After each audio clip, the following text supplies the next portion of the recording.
kami IIB Darmajaya.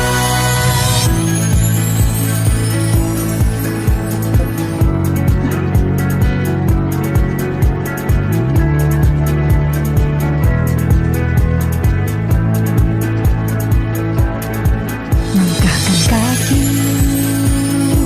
gapai semua impianmu, terus berinovasi untuk membangun negeri. IIB Darmajaya, kampus yang paling unggul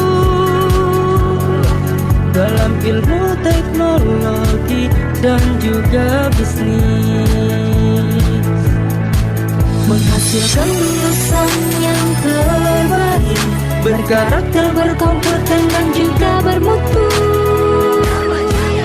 Darmajaya.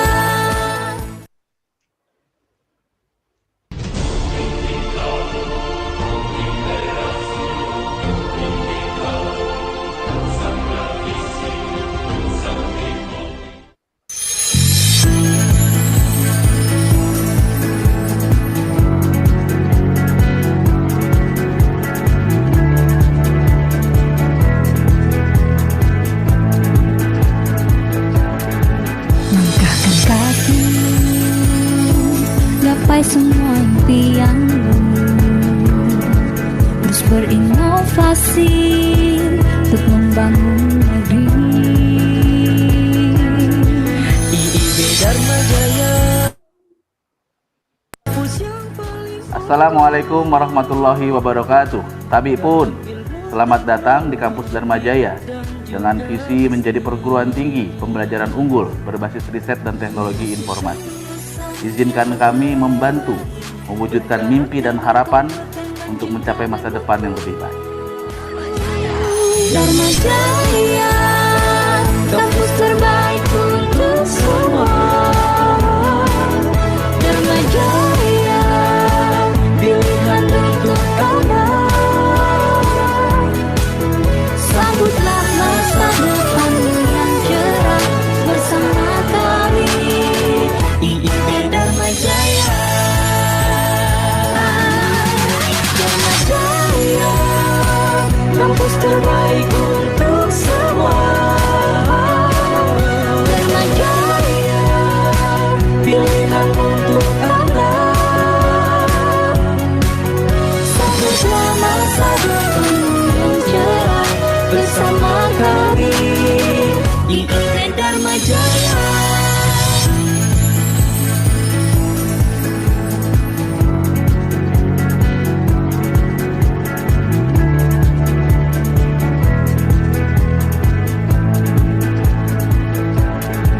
Langkahkan kaki, gapai semua impianmu, terus berinovasi untuk membangun negeri. IIB Darmajaya, kampus yang paling unggul dalam ilmu teknologi dan juga bisnis, Menghasilkan lulusan yang terbaik, berkarakter, berkompeten dan juga bermutu. Darmajaya.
there throughout the entire life of the data without giving any contribution, any benefit to the holder or to the owner of the data.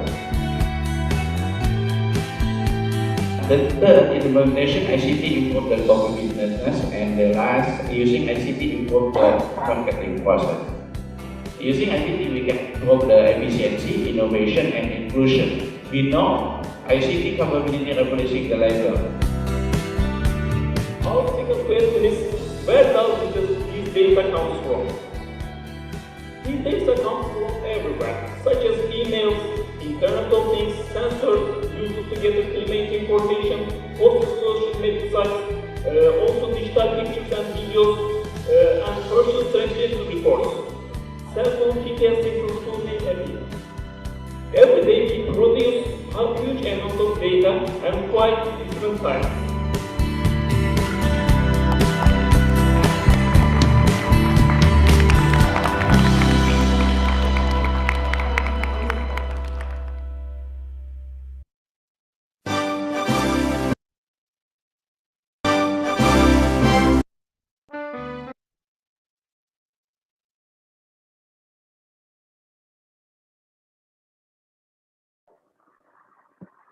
Oke, baik, all participant, welcome to room ICITB. Sebelum kita mulai, kita akan baca tatip dulu untuk kegiatan kita selama kurang lebih 3 jam ini. Silakan kepada Bu Agarina untuk membaca tatip kita. Okay, thank you, Mr. Dedi. The regulation, the 6th International Conference on Information Technology and Business.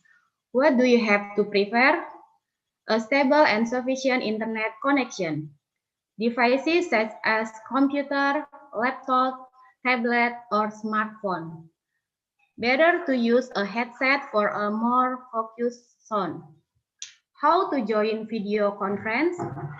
The International Conference on Information Technology and Business organized will provide an invitation in which there is a Zoom link to the participant, email address, or WhatsApp group. Username for Zoom used by participant and presenter with the format for the presenter PK_institution_name. For the participant, PAS_institution_name. Name must be same with the name in registration process. The meeting ID is only valid for one invitation. You are not allowed to forward to other people. Participants are expected to join Zoom 30 minutes before the event starts because it takes time to be a profile participant according to the registration list. The participant microphone will be muted by the admin to obey the regulation and order in entering in the Zoom meeting. Participants must use the International Conference on Information Technology and Business digital backdrop. Digital backdrop will be shared in the participant group. Online workshop will be started and join it. Please use the chat and question and answer feature at the bottom of the screen to communicate with the speaker and moderator. Ethics and regulation. Participants and speakers are expected to follow the International Conference on Information Technology and Business activities conductively and respectfully. Participants are not allowed to interrupt the presentation for the speaker. Furthermore, a question and answer session will be given after the presentation is over, or unless the speaker allows it. Participants are not allowed to leave the meeting or do other things outside of the conference activities. Participants must turn off the microphone to eliminate sound that may enter the system and disrupt the concentration of others. Participants are not allowed to turn off the camera. It is important for the speaker now that they are talking to the participant and it doesn't spoil the atmosphere of the interaction. Participants can politely send or enclose questions. opinion, and idea talk that their chats column or directly after being given an opportunity by the moderator during the question and answer session. E-certificate will be given and sent a maximum of one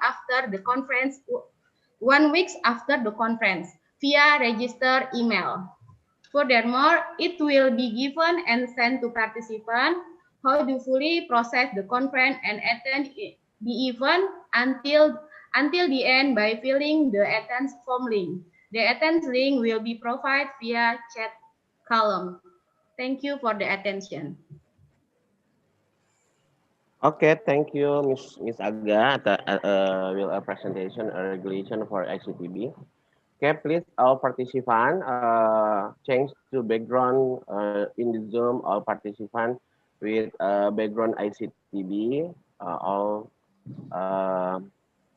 not the variance background. So please change background at now. So I am with MC Star ICTB. Please, Mr. Dwian, Prof. Bustami, ready to opening, Mr. Prof. Representative Gubernur, Mr. Dedi. Representative Governor delegation. Not yet, Governor. Yes, he is joined. He is joined. So, okay, maybe start. Sorry. Yeah, he is joined. Okay, Governor. Yeah, Pak Martoni. Governor, Prof. Governor, delegation Governor. Pak Martoni. Sudah hadir. Sudah. Okay. Thank you. Welcome to my Zoom meeting. Delegate from Governor Prof. Lampung. So, okay, Mr. Yan, start Okay. to opening ceremony. Thank you very much, Mr. Dedi. Ladies and gentlemen, we are about to start the 6th International Conference on Information Technology and Business, ICITB 2020, with the theme is the leverage of IoT and big data technology for business decision making in pandemic era. Before we proceed the seminar today, we would like to express our gratitude to, first, the Honorable, the Lampung Governor or Representative. The second, the Honorable, the Vice Rector for Bapak Profesor Dr. Insinyur R.A. Bustomi Rosadi MS. The third is the Honorable, the Vice Rectors, Deans, and Staffs of IIB Darmajaya. The last is the Honorable, the main speakers, presenters, and audience of this seminar. Assalamualaikum warahmatullahi wabarakatuh. Waalaikumsalam warahmatullahi wabarakatuh. Waalaikumsalam warahmatullahi wabarakatuh. Good morning, salam tamo budaya, salam kebajikan, tabi pun. Ya pun. Ya pun. Ladies and gentlemen, first of all, allow me to say our praise and gratitude to Allah Subhanahu wa Ta'ala due to His grace and blessing upon us so that we could attend to the 6th International Conference of Information Technology and Business ICITB 2020. Also, our praise and compliment should be recommended to our Prophet Muhammad Sallallahu Alaihi Wasallam, whom we are waiting for his salvation. Ladies and gentlemen, this meeting will provide you plenty of opportunities to discuss and share knowledge and novelty. First, all the honor audience to make this event run well and blessed by Allah Subhanahu wa Ta'ala. Let us open this event today by saying lafaz basmalah together. Bismillahirrahmanirrahim. Ladies and gentlemen, as the great manifestations of our gratitude to blessing and gift of Allah Subhanahu wa Ta'ala, let us bend our head and pray to Him that will be led by Bapak Sulyono MTI. Time is yours. Thank you. Bismillahirrahmanirrahim. Assalamualaikum warahmatullahi wabarakatuh. Waalaikumsalam warahmatullahi Ladies and wabarakatuh. gentlemen, let us bow our head for a moment. Pray to God Allah Subhanahu wa Ta'ala so that our international conference can be precious to all of us. I will lead this prayer based on the teaching of Islam, and those who are not Muslim, you are pleased to pray according to each order of your belief. A'udzubillahi minasyaitonirrajim. Bismillahirrahmanirrahim. Allahumma shalli ala Muhammad wa ala ali Muhammad bi rahmatika ya arhamar rahimin. Walhamdulillahi rabbil alamin. Hamdan syakirin, hamdan na'imin, hamdan yuafi ni'amahu wa yukafi mazidah. Ya Rabbana lakal hamdu kama yanbaghi li wajhikal karim wa azim sultanik. Allahumma rabbana zalamna anfusana wa illam taghfir lana wa tarhamna lanakunanna minal khasirin. Allahumma arinal haqqa haqqa warzuqna ittiba'ah wa arinal batila batila warzuqna ijtinaba. Allahumma shif'ana minal bala wal waba ma la yakshifu ghairuk la hawla wa la quwwata illa billahil azim. Oh Allah, today, through this online medium, we gather here to bring about an international conference on information technology and business. Make this international conference as useful session assembly, as medium of sharing useful ideas, knowledge, and experience of scholars, researchers, and students of various disciplines. May the conference we organize today benefit our life, broaden our knowledge, shine our idea, and lead us to be successful, productive person, which in turn will boost dignity of our nation. Oh Allah, guide and bless our heart and our mind with this light of guidance. Impart your supreme wisdom upon our activities. Help us speak our mind clearly. Help us to listen to each other, respect each other, love each other, so that we are included to the blessed person. O Allah, protect us from unintended temptation, show us the right path, and give us knowledge and strength to perform good things equally, so as to make it clear the bad things, and give us knowledge and strength to avoid them. O Allah, you are the one who can fulfill our prayer. Rabbana atina fid dunya hasanah wa fil akhirati hasanah wa qina azabannar. Amin amin ya rabbal alamin. Wassalamualaikum warahmatullahi wabarakatuh. Waalaikumsalam warahmatullahi wabarakatuh. Waalaikumsalam warahmatullahi wabarakatuh. Thank you, Bapak Suryono MTI. In the next sessions, we are about to sing the national anthem, Indonesia Raya. Ladies and gentlemen, please be silent.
Okay, furthermore, let us hear the seminar report who will be delivered by the head of the 6th International Conference Information Technology and Business Committee.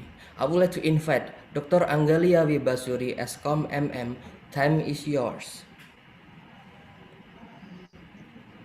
Assalamualaikum warahmatullahi wabarakatuh. Waalaikumsalam Waalaikumsalam warahmatullahi wabarakatuh. warahmatullahi wabarakatuh. Good morning and best wishes to all of us here. Tabik pun. Ya pun. The Honorable Governor of Lampung Province or the representative. The Honorable the Minister of Research and Technology or the representative. Our Honorable the Head of Alfian Hussein Foundation. Or Honorable the Board of Alfian Hussein Foundation. Or Honorable Rector Institute of Informatics and Business Darmajaya. Or Honorable Vice Rector Institute of Informatics and Business Darmajaya. Or Honorable Dean of Faculty of Economic and Business and Dean of Faculty of Computer Science. The Honorable the Distinguished presenter, guest, and participant of this international conference organized by Institute of Informatics and Business Darmajaya.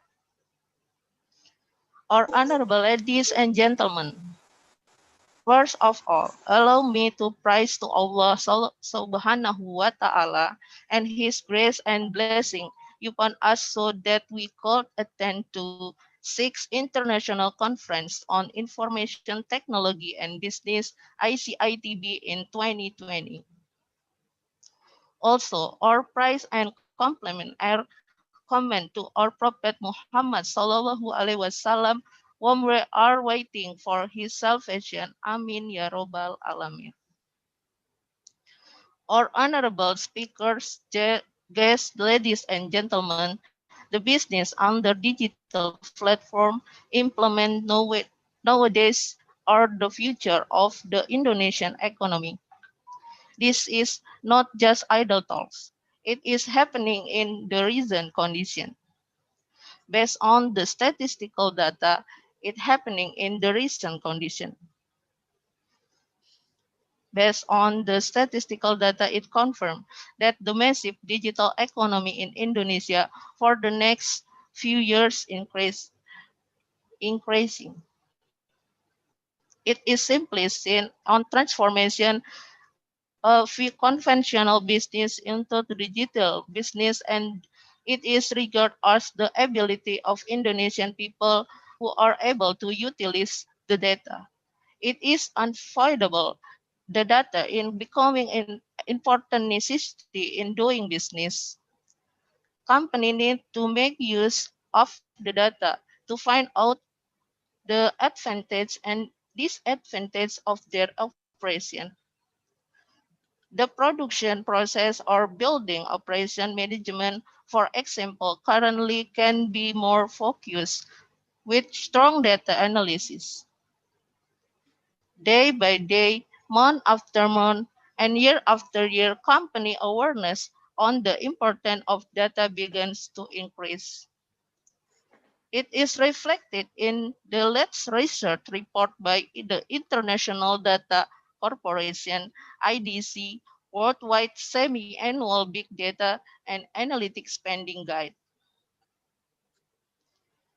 This report states that the revenue of large data technology business and their analysis from big data analytics BDA globally reached $150.8 billion, around 2,000 trillion rupiah in 2017. This value jumped 12.4% compared to the previous year. The distinguished presenter, ladies and gentlemen, as the one of the university in Indonesia, Institute of Informatic Business Darmajaya is regarded as the basis of intellectual activities and become the main driving force in the development of in the technology development, especially in Lampung, in Indonesia in general. Institute of Informatics and Business Darmajaya is one of the higher educational institutions that has commitment to improve the quality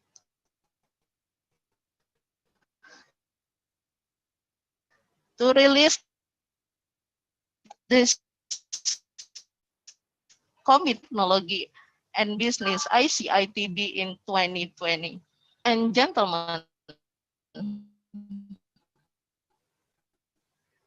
the purpose of organizing or the international conference into become a scientific forum and discussion among academic and stakeholders related to development of an innovation and strategy model in the era of disruption, produce research result from the academic community that can be used as a source of competitive advantage based on innovation to business understanding of certain disruption and its impact and business.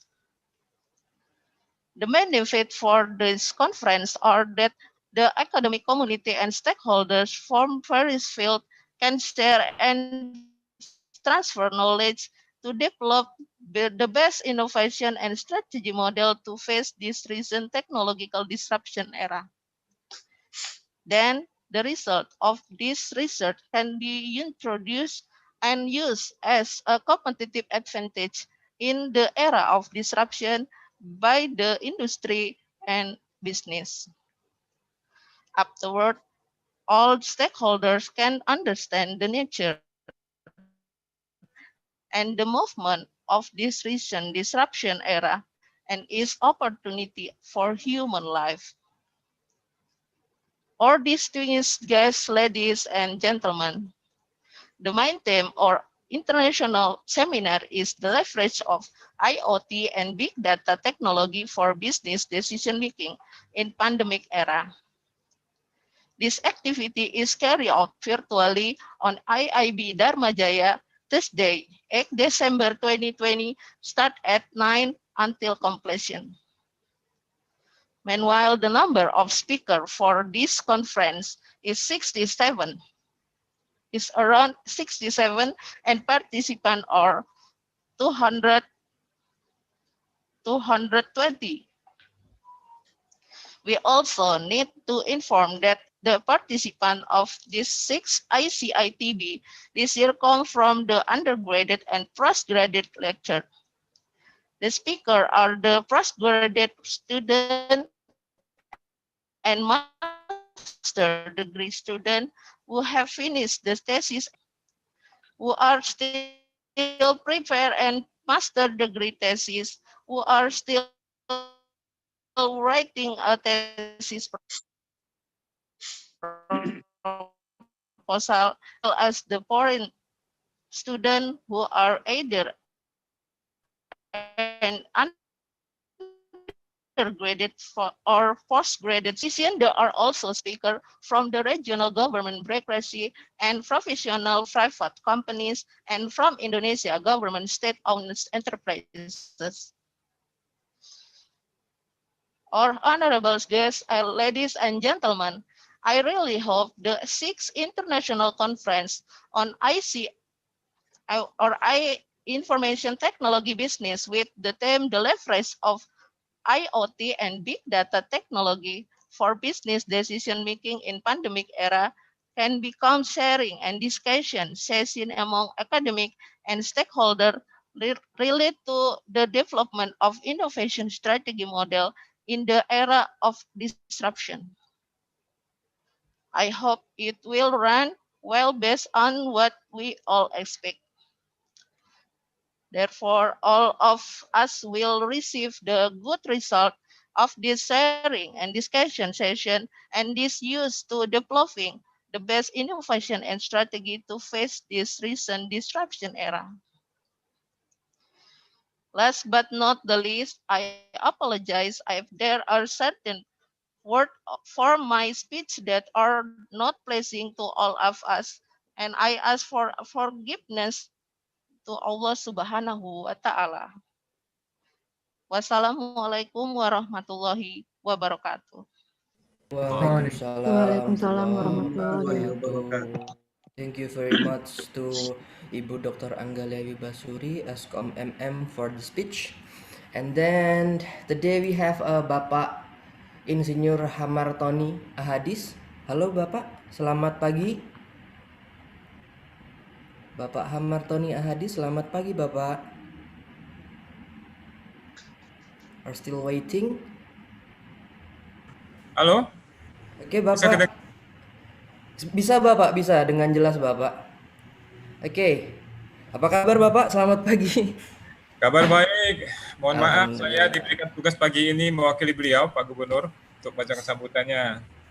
Oke, siap Bapak, siap Bapak. Okay, for the next, after Ibu Anggalia, we have the first welcoming speech will be held from Lampung Governor or representatives. So that's Bapak Insinyur Hamartoni Ahadis as a representative from Kepala Badan Penelitian dan Pengembangan Balitbang Provinsi Lampung. Time is yours, Bapak, please. Baik, terima kasih. Ladies and gentlemen, we so sorry for the governor absent today with ours because there are other duties, so that he give me the duty to represent him and read the greeting as well. Assalamualaikum warahmatullahi wabarakatuh. Waalaikumsalam warahmatullahi wabarakatuh. Salam sejahtera bagi kita semua. Salam Om Swastiastu, nama budaya, salam kebajikan. Tabi pun. Ya pun. Ya pun. Yang saya hormati Direktur Riset dan Teknologi Kemristek Dikti Republik Indonesia. Yang saya hormati Ketua Yayasan Alfian Husin, Ketua Dewan Pembina Yayasan, dan yang saya hormati Rektor IIB Darmajaya, para pemangkalah seminar ICITB, hadirin yang berbahagia.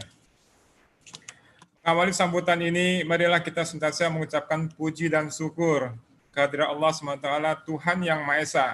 Atas izin dan karunia jualah kita masih diberi kesempatan dan kesehatan sehingga dapat hadir dalam acara seminar International Conference on Information Technology and Business tahun 2020. Hadirin sekalian, bisnis berbasis digital adalah masa depan ekonomi Indonesia. Ini bukan sekedar jargon, karena data statistik pun mengonfirmasi semakin masifnya ekonomi digital Indonesia dalam beberapa tahun ke depan. Tidak kalah krusial dari sekedar mentransformasikan bisnis ke arah digital adalah kemampuan memanfaatkan data. Tidak bisa dipungkiri bahwa data semakin menjadi kebutuhan penting dalam berbisnis. Perusahaan perlu memanfaatkan data untuk mengetahui kelebihan dan kekurangan dalam operasional yang dijalani. Pengaturan proses produksi atau operasional gedung, misalnya, dapat lebih terarah dengan analisis data yang kuat. Seiring waktu, kesadaran perusahaan akan pentingnya data juga mulai meningkat. Hal itu sebagaimana terbit dari laporan penelitian terbaru International Data Corporation, Worldwide Semi-Annual Big Data and Analytics Spending Guide. Laporan tersebut menyebutkan pendapatan bisnis teknologi data berukuran besar beserta analisisnya secara global mencapai 150,8 miliar dolar atau sekitar 2.000 triliun pada tahun 2017. Nilai tersebut melonjak 12,4% dibandingkan tahun sebelumnya. Peserta seminar yang saya hormati, berdasarkan data, Kementerian Komunikasi dan Informatika memproyeksikan pada tahun 2020 bahwa ekonomi digital tanah air bisa tumbuh mencapai 130 miliar dolar US atau setara dengan 1.700 triliun. Angka proyeksi itu mencapai 20% dari total produk domestik bruto PDB Indonesia. Seiring waktu, kesadaran perusahaan termasuk perguruan tinggi akan pentingnya data juga mulai meningkat. Sehingga mau tidak mau, suka tidak suka, perguruan tinggi di Indonesia, khususnya di Lampung, dinilai harus mempersiapkan diri menghadapi perubahan di era digital disruption, yakni era keterkejutan dengan teknologi digital. Sehingga saya menyambut baik atas terselenggaranya Seminar International Conference on Information Technology and Business tahun 2020 yang digelar oleh Institut Informatika dan Bisnis IIB Darmajaya sebagai salah satu perguruan tinggi terbaik di Provinsi Lampung. Saya berharap seminar ini menjadi basis aktivitas intelektual sehingga perlu menjadi penggerak utama dalam pengembangan teknologi, khususnya di Lampung dan di Indonesia pada umumnya. Untuk itu saya berharap IIB Darmajaya serta seluruh sivitasnya memiliki komitmen untuk meningkatkan kualitas penelitian terutama di era disrupsi teknologi ini. Sehingga pembangunan di bidang pendidikan di Lampung menjadi lebih maju dan bisa bersaing dengan daerah-daerah lain di Indonesia maupun di kota-kota besar lainnya di luar negeri. Bapak Ibu hadirin yang saya hormati, saya berharap kegiatan The Sixth International Conference on Information Technology and Business 2020, the leverage of IoT and Big Data Technology for Business Decision Making in Pandemic Era, bisa menjadi forum komunikasi dan diskusi antar sivitas akademika dan stakeholder terkait dengan pengembangan model strategi inovasi di era disrupsi dan dapat berjalan sesuai dengan kita yang harapkan. Bapak sekalian, demikian yang menjadi pemacu semangat kita bersama. Selamat mengikuti seminar internasional. Terima kasih atas perhatiannya. Billahi taufiq wal hidayah. Assalamualaikum warahmatullahi wabarakatuh. Gubernur Lampung, Arinal Junaidi. Waalaikumsalam warahmatullahi wabarakatuh. Thank you very much, Bapak Insinyur Hamartoni Ahadis MSI, for the speech. And then we're coming to the next sessions. The next session is a welcoming speech. Will be delivered by the Vice Rector of Informatics and Business IIB Darmajaya, who will be symbolically open this international conference.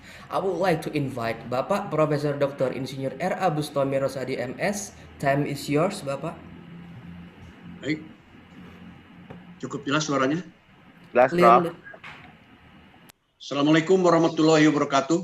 Waalaikumsalam warahmatullahi wabarakatuh. Dear audience, I will read welcoming speech Rector IIB Darmajaya. Assalamualaikum warahmatullahi wabarakatuh. Waalaikumsalam warahmatullahi wabarakatuh. Good morning and best wishes to all of us. Tapi pun, Ya pun. the Honorable Governor of Lampung Province, or the Representative, Bapak Hamartoni, the Honorable Minister of Research and Technology of this Representative, our Honorable the Head of Alfian Hussein Foundation, our Honorable the Board of Alfian Hussein Foundation, our Honorable Vice Rectors, Institute of Informatics and Business Darmajaya, our Honorable Dean of Faculty of Economics and Business and Dean of Faculty Computer Science, the Honorable, the distinguished presenters, guests, and participants of this national conference organized by Institute of Informatics and Business Darmajaya. Our Honorable ladies and gentlemen, first of all, allow me to praise to Allah Subhanahu wa Ta'ala and His grace and blessing upon us so that we could attend to the 6th International Conference on Information Technology and Business, ICITB, in 2020. Also, our praise and compliments are commended to our Prophet Muhammad SAW, whom are waiting for his salvation. Amin. Ya Rabbal Alamin. At this opportunity, allow me to thank to the Governor of Lampung Province and staff, the Minister of Research and Technology, our presenters and participants who have already contributed support and effort for the education process improvement in our beloved institution, Institute of Informatics and Business Darmajaya. I also would like to thank the head of the Alfian Hussein Foundation, who has dedicated almost all of his prime activities to the Alfian Hussein Foundation for advancing the education development in Lampung Province. To all top managements, lecture, and the 6th ICITB committee participant and academician of Institute of Informatics and Business Darmajaya, please accept my appreciation and gratitude for always organizing the very well education process you all have carried out. Thank you. The honorable speakers, guests, ladies and gentlemen, we all know that the use of technology in the era of the Industrial Revolution 4.0 nowadays is increasingly important. Several established companies have adapted to digital technology to ensure their business existence. Therefore, we should give full attention to this recent situation and start separating ourselves from the old business model that can roll over and sink all of us. This recent digital disruption has begun reaching a number of sectors, such as transportation, retail, finance, and logistics. And for a few more years, the consumers will be able to buy clothes only by a few simple clicks through their internal device, and no need to spend money or energy to the shopping center. In other words, there is a new change emerging in people's lifestyle. Such situation should be an alarm for business people to make a transformation and create a new future. All of these things make us begin to realize and carry out the digital transformation in an integrated manner. This effort is not only implemented in the customer service department, especially at the front office, but also involves the operational support team or the back office. As an example, a number of companies have nowadays begun operating the digital transformation through the Internet of Things, or IoT, in the banking sector. For example, the position in financial transaction has been developed by using the financial technology, as we are familiarly called fintech. Therefore, the quality of customer service has been maximized and affects positively to the financial transaction process. All honorable speakers, ladies and gentlemen, as the one of the universities in Indonesia, Institute of Informatics and Business Darmajaya is regarded as the basis of intellectual activities and becomes the main driving force in the technology development, especially in Lampung and Indonesia in general. Institute of Informatics and Business Darmajaya is one of the higher education institutions that has commitment to improve the quality of research, especially in the era of technological disruption. The research quality improvement is able to be achieved by developing science and technology, which affects to the standard improvement for the Indonesian citizen in the global competition. To encourage this development, of course, we need a system that can stimulate the technological development in the form of intellectual property rights protection from the research result. Our honorable guests, ladies and gentlemen, I really hope that the 6th International Conference on Information Technology and Business, with the theme, the leverage of IoT and big data technology for business decision-making in pandemic era, can become a sharing and discussion session among academics and stakeholders related to the development of innovation strategy models in the area of disruption. I hope it will run well based on what we all expect.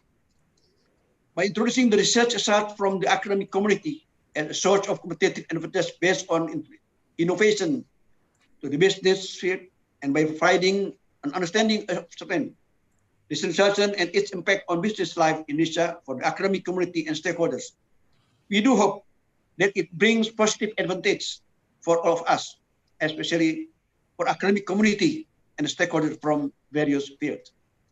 These advantages are in the form of sharing and knowledge transfer for deploying the best innovation and strategy model in facing this recent technological disruption era. Then the result of the research can be introduced and used as a competitive advantage in the area of disruption by the industry and business. Afterwards, our stakeholders can understand the nature and the movement of this disruption era and its opportunity for human life. Before I put my welcoming speech to the end, allow me to say congratulations for the implementation of the 6th International Conference on Information Technology and Business with the theme, the leverage of IoT and big data technology for business and decision-making in pandemic era in this year. I do really hope that this conference will create the advantages results and can be used for the prosperity of Indonesian people in general and Lampung people specifically. Eventually, I apologize if there are certain words from my speech that are not pleasing to all of us, and I ask forgiveness to Allah Subhanahu wa Ta'ala. Wassalamualaikum warahmatullahi wabarakatuh. Waalaikumsalam warahmatullahi Saudara Lampung, wabarakatuh. it is 2020. Izin Firman Shah, I Alfian MBA MSc, Rektor IIB Darmajaya. Okay, thank you very much, Prof. Thank you very much for the speech. And then the next session is closings. Let us close this opening event by saying lafaz hamdalah together. Alhamdulillahirrahmanirrahim. The Honorable, everyone in this seminar, hopefully through this activity we can get some benefits. We would like to convey excuse if I have a mistake in my speech of this event in the 6th International Conference on Informations Technology and Business ICITB 2020 with the theme is the leverage of IoT and the big data technology for business decisions making in pandemic era. Thank you very much for your kind attentions. Wassalamualaikum warahmatullahi wabarakatuh. Waalaikumsalam. Waalaikumsalam warahmatullahi wabarakatuh.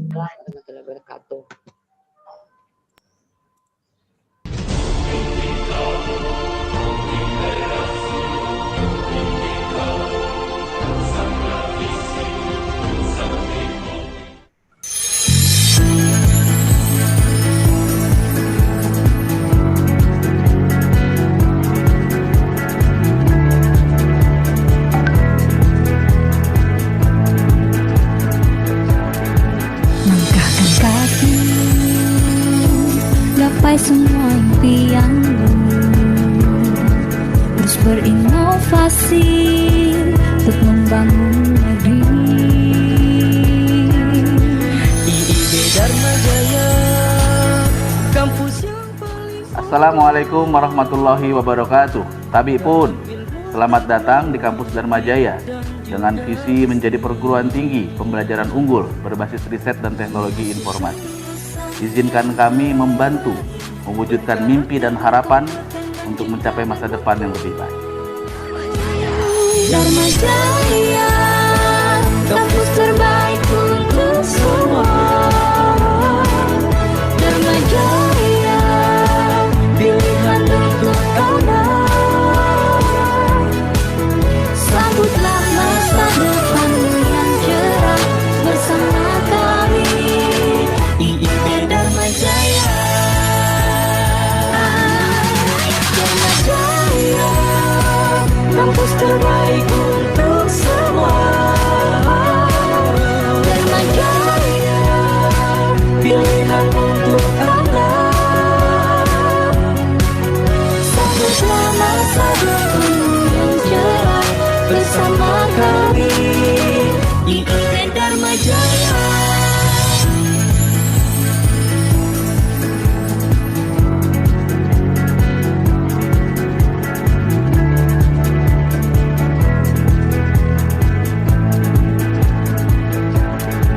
Langkahkan kaki, gapai semua impianmu. Terus berinovasi untuk membangun negeri. IIB Darmajaya, kampus yang paling unggul dalam ilmu teknologi dan juga bisnis. Menghasilkan lulusan yang terbaik, berkarakter, berkompeten dan juga bermutu. Darmajaya.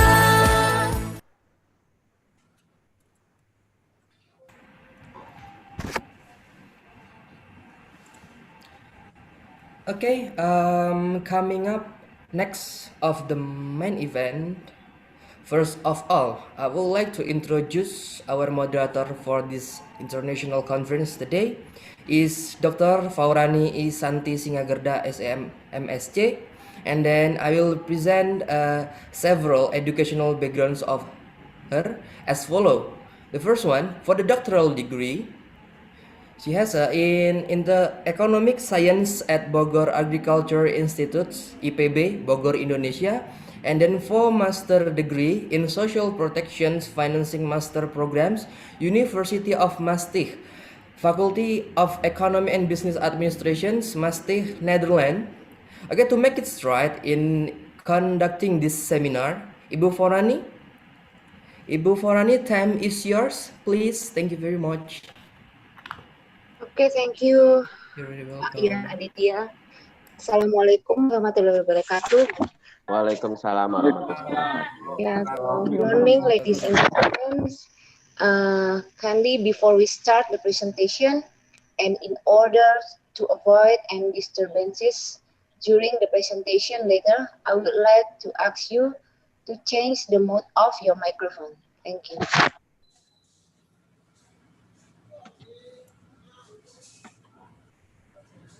Okay.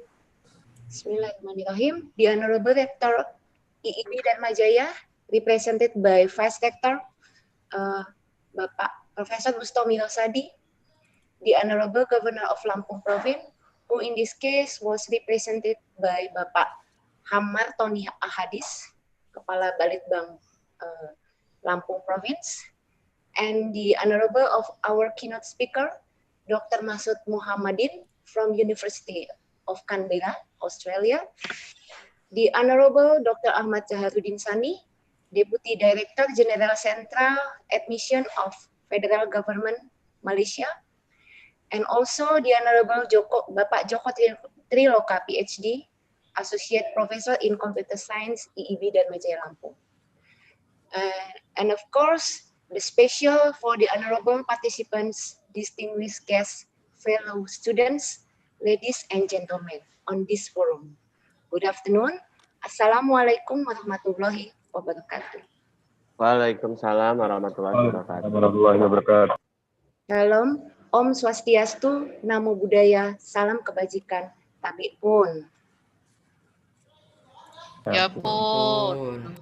First of all, I would like to introduce myself as your moderator on this session. And my name is Forani Santi Sinageda, and I would like to guide you on this session, and also very welcome to you on the 6th Virtual International Conference on Information and Technology, ICITB 2020, entitled with The Leverage of IoT and a Big Data Technology for Business Decision. This conference will be held by all participants from several institutions in Indonesia and some countries. And also, this occasion we shall have outstanding presentation from our prominent presenters from, I believe, so enrich our insight and knowledge regarding to the theme of the seminar. Of course, as the for arrangement of this event in this session, the first session is the presentation from the 3 speakers, which is each speaker will only be given about 30 minutes on each presenter to be presented. And then after the speaker present their presentation in the second session, I will give a question and answer session, which will divide it into the 2 sessions with 3 question or suggestion in each session for all participants. And so, participant for the question session to the keynote speaker, you may chat in the chat column on the right side column on the screen as follow by the stating the full your full name and the origin of your affiliation or institution. And then I will read the question in order of the question. Okay. Before the presentation begins, let me introduce the speakers first. Furthermore, speakers can take place to attend the screen, and I will call our speakers. Here, I'd like to read some of their curriculum vitae. For the first presenter is Dr. Masud Muhammadian. He is an associate professor from Computer Science and Information Systems in University Canberra, Australia. Dr. Mohammedian graduated with a PhD degree from the University of Central Queensland and Master Science degree from the University of Central Queensland, Australia, and also graduated in undergraduate degree at the Flinders University, Australia. So all his educational background is coming from Australia. And then he taught various undergraduate and postgraduate courses in the area of computer science and information system in Edith Cowan University, Monash University, and University of Canberra for almost 5 years before the joining in University of Canberra in late 1998. Besides the teaching, he also active in pursuing research related to the neural networks, fuzzy logic, evolutionary computing, optimization, data analytics, modeling of complex adaptive system, decision support system, and data security, privacy, and their application in industry. And also financial business problem which involve real-time data processing, planning, and decision making. Wow, it's very long competence, doctor. And then his current research also concentrate on the application of computational intelligence technique for learning and adaptation of intelligent agent and web-based information filtering and data mining. So everything is about the data mining. And he also has edited 25 books and conference proceedings in computational intelligence and intelligent agents, was chair and co-chair over 19 international conferences in computational intelligence and intelligent agents. Okay, now he will deliver a presentation entitled with the Identify Relationship and Predict Local Health Issue using data analytics and data mining of large combined data set from supermarket and health data. Ladies and gentlemen, please welcome Dr. Masud Mohammedian as our first keynote speakers. The time is yours, doctors. Thank you. Assalamu alaikum. Thank you very much for introducing me and inviting me to the conference. It's my pleasure to deliver a talk today for you. My presentation would be on the use of data mining techniques, and I will show some details. And in general, what I will discuss with you is the availability of the large amount of data that you can also use for your research and your publications in the future that are available, and you can use them. And I will discuss few issues on the data collected from supermarkets, on the purchase of data, as well as basically health data that's collected by the government in the United Kingdom. And I'll just show you how you can relate those data together and basically deduct some information. So the talk is very, very general. I'll show you some specific solutions, but if you have got any questions, please do let me know. If I could share my screen, or if you, as a session chair, if you have my slides, can you please put them up? Because I cannot share at the moment. You need to, yes, you need to give me the ability to share. Yes. All right, I cannot share my screen. Can you please, as a chair, give me access so I can share my screen with you?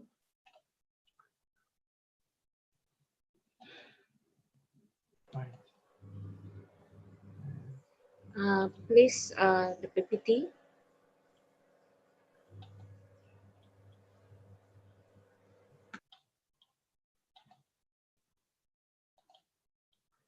Yes, I'm trying to share my screen, but as a host, you need to give me permission to share my screen.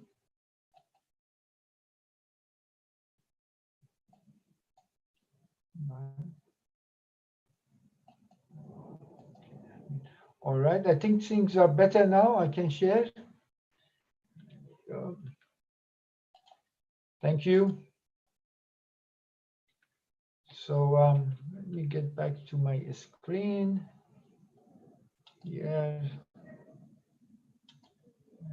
I apologize. There's just a bit of issue here.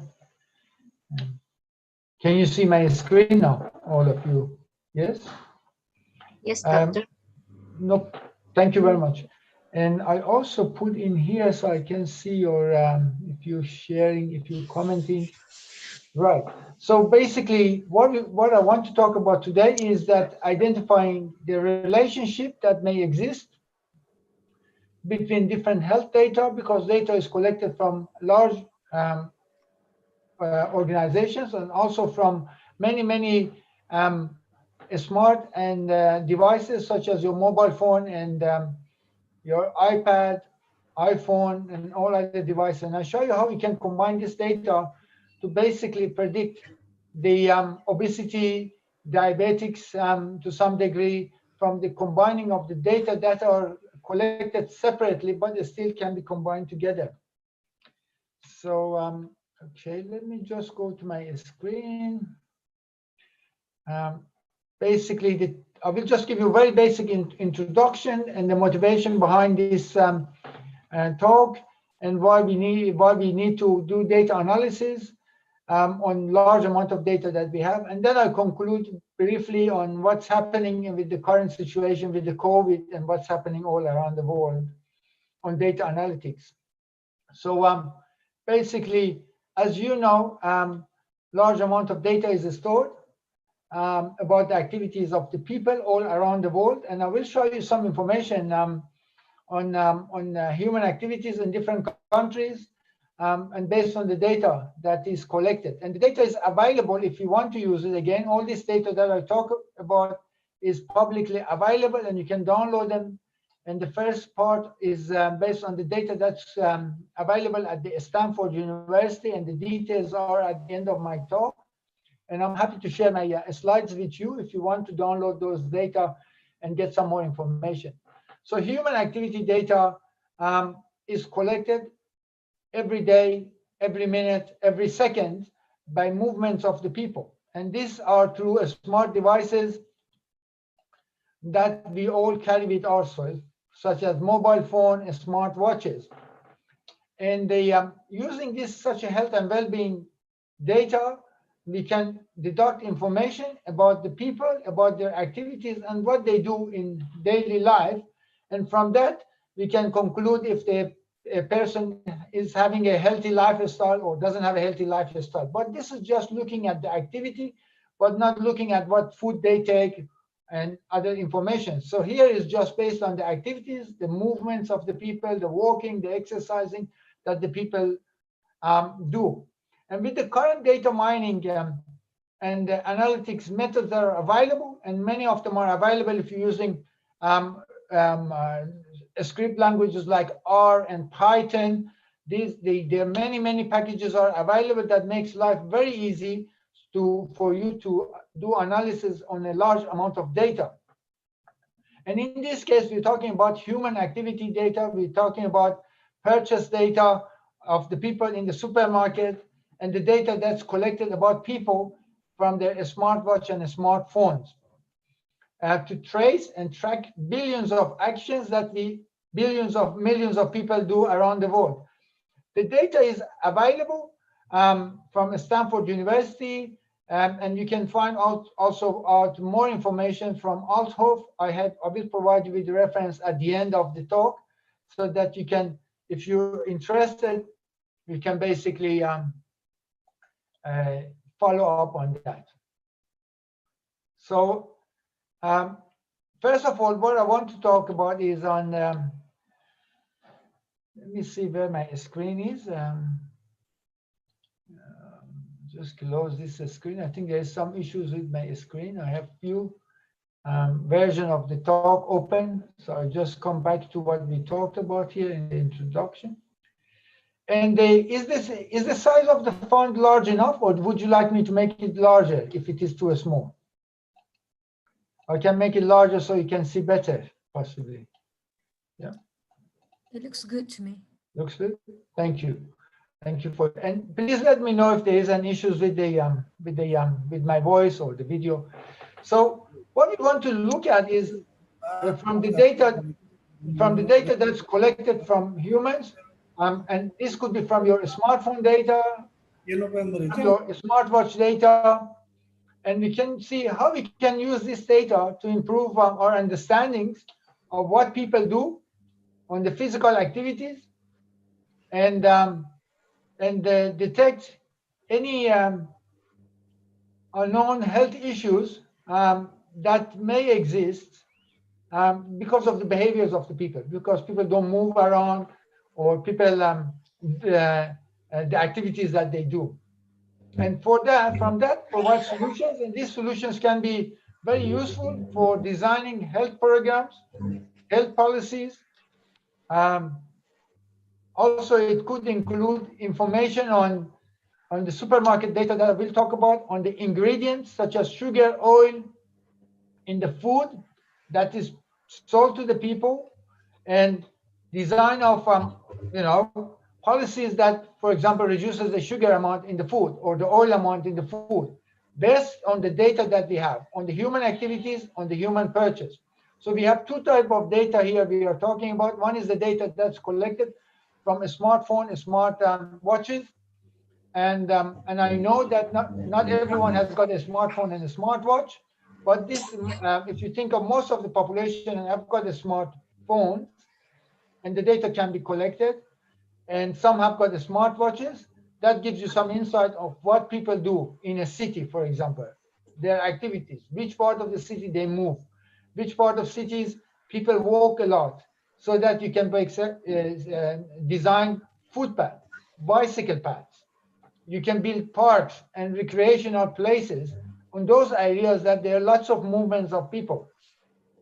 And then, based on your design and the design of footpath, bicycle paths, and the parks, come with conclusions if the people are using those facilities or not using those facilities. So we're going to combine two kinds of data: data collected about people activities, data about purchases from the supermarkets, and then combine them together. We also have got data on the populations, that the census that we collect every 5 years of the number of people in each city, in each suburb, in each street, in each household. And that's very useful once we combine all this data. The problem is that these data are collected separately by separate devices at separate times, and this causes lots of issues. So for example, if you look at the supermarket purchase data and the smartwatch, smartphone data, you may be able to combine and say, for example, in certain areas, certain cities, certain suburbs of the city, what's the average number of steps that people take? You don't know about every single person, but you can calculate the average. You can also calculate from the supermarket purchase data how much sugar, for example, is sold in the food on every day, every minute, every second to people in certain suburbs, people in certain areas. So, and then we can ask these questions: how can such a collected data be used to improve people's daily life? Is it enough to do analysis on the food purchase and online activity of people to make decisions to improve people's lives?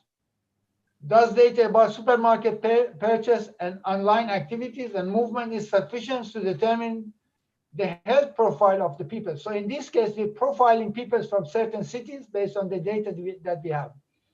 The data that we have, and it is all available if you want to use it also for your research, is data from a supermarket called Tesco, which is one of the biggest supermarkets in UK. We're looking at the data for a whole year in 2015. And basically, we're looking at the number of purchases that's done during that year.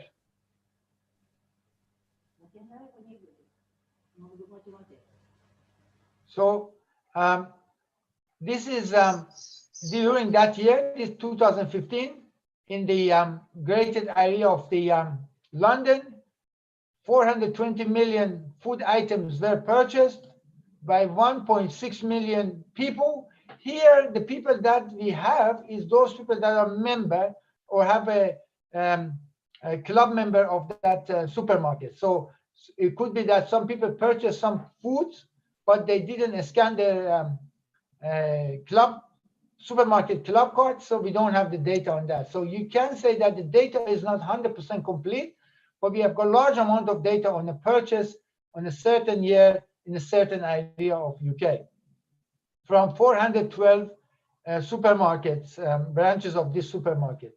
So 1.6 million people bought 420 million item of food. And for each item of the food, we have the details of how much sugar is in each food item they purchase, how much is the amount of oil or other ingredients in those food items. So the barcode of the food item provides all the details on the sugar, on the amount of sugar, oil, and other ingredients in that food item that the person purchased. Also, we have got the data collected from the smartwatches and the smartphones, and this data is available. As I said to you again, this data is from 2015. We have got 2015 and also 2016 data. Based on the 69% of the adults that have got smartphones in developing or developed countries, and 46% are in the developing countries carrying mobile phones. This data is available. About 70% in the developed countries have got the smartphones. In 46% of the people in developing countries have got a smartphone. So the data that we have is on developing countries, about 50% of the people, 46% on the and developed countries, about 70% of the people's movement. And the data that we have from the mobile phones and the smartwatches, of course, you know, is the time and the day of that the data was collected. If it was a smart watch, the temperature. If it is a smartphone, the movement and the exercise data. With the smartwatch, we also have got the heart rate. We have got the sleep patterns if they're wearing their watch at night. We've got the movements, accelerations, and the many other interaction data that is available from the smartphone.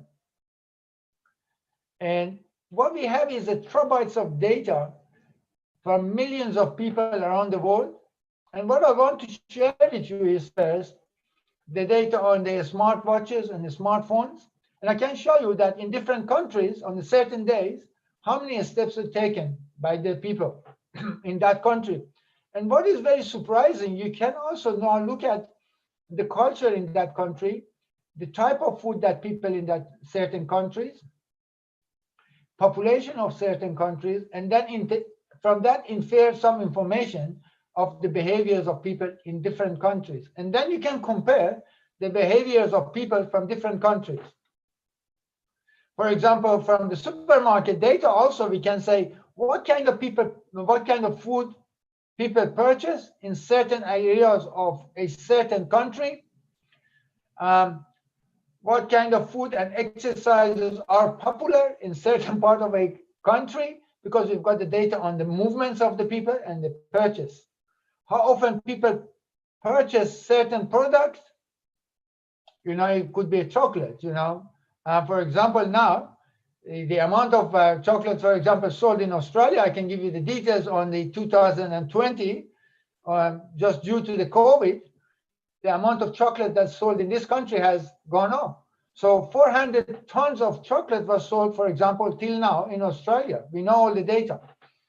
And what are the most popular times that people go and do the purchasing? Because when people purchase foods, not we only store the details of what they purchased, we also know what time of the day it was, which day of the week it was. Was it the weekend or was it the weekday? Was it the public holiday or not? So all the details are there. So we can basically also predict some other information of what people can purchase and certain times. So if I go that, so here it is. From this data, from, for example, a smartphone and smartwatch data, what can we obtain? We can successfully determine the dynamics of the spread of diseases. using this data, for example, if there is a disease, if you study epidemiology, and what has happened with this year with the COVID has shown us that this data can be used on movements of the people and the diseases that are happening in certain parts of a city, a country, a certain city, certain suburbs, certain streets. We have got all this data. And we can determine the role of activities of the people on their health. For example, obesities. We can relate that data to the to some degree to the diabetics, if you wish. It would not be 100% accurate, but it can give you some information. So if you know what people are purchasing, for example, in Indonesia, in certain city, in certain suburbs, then you can say the people in that area are eating lots of sugar or eating lots of oil. And what's the problem with eating lots of sugar and oil? And if you know the activities of the people in that area, if they are active or they are not active, you can also come up with conclusions. If the people continue eating those kind of food, full of sugar or oil, what kind of diseases they may have. Or if the people continue with their exercise and they're moving, they're walking a lot, then what facilities can we provide to improve people's movement and to improve their health? For example, we can design the streets better. We can design the parks better. We can provide different solutions in different areas for people that have lesser income to do exercises by providing parks with certain equipment in them. So what we are looking at here in the data is about 68 million by knowing basically what we know is the data that we are looking at, 60 million days of minute by minute recording from 717,000 people using Argus smartphones. And this is just one kind of data that I want to show you. And this data is available, and the data is based on the people on 111 countries. So you're looking at 68 million days, 111 countries, etc. And this is the movements of the people. It is important also to note that 90% of the data were about the users from 32 high-income countries and 10% from 14 middle-income countries, including 5 low-middle-income countries, and average user recorded 4,961 steps. So you can say the people that have got their smart watches, we have got the data just from that. But what I want to show you is that the data are becoming more and more available and released to the public. So you can use that data, for example. This data is available if you want to download it. There's a reference at the end of the talk from the Stanford University. You can download it fairly easy, all right? So what they did was they looking at the data on that's collected and calculated the average steps that people take in different countries in 14 hours. Here it is something very interesting. You can look at, instead of explaining all the data that I said to you, you can also visualize the data. And here what you can see is, if I can increase the size of the screen for you, you can see that the areas where people walk a lot. So basically when it goes from 3,500 steps daily to 6,000 steps in here, and you can see the countries for which we don't have the data is in gray. You see, there's no data from those countries. We have got data from certain countries. You can see Australia here, right down there where I am. And the average number of steps in that country, based on the color here, you can see related to it is around 5,000 steps. You see that? And you can see there are certain countries that have got lower number of steps that's shown in red, and the countries that have got higher number of steps that's shown in blue.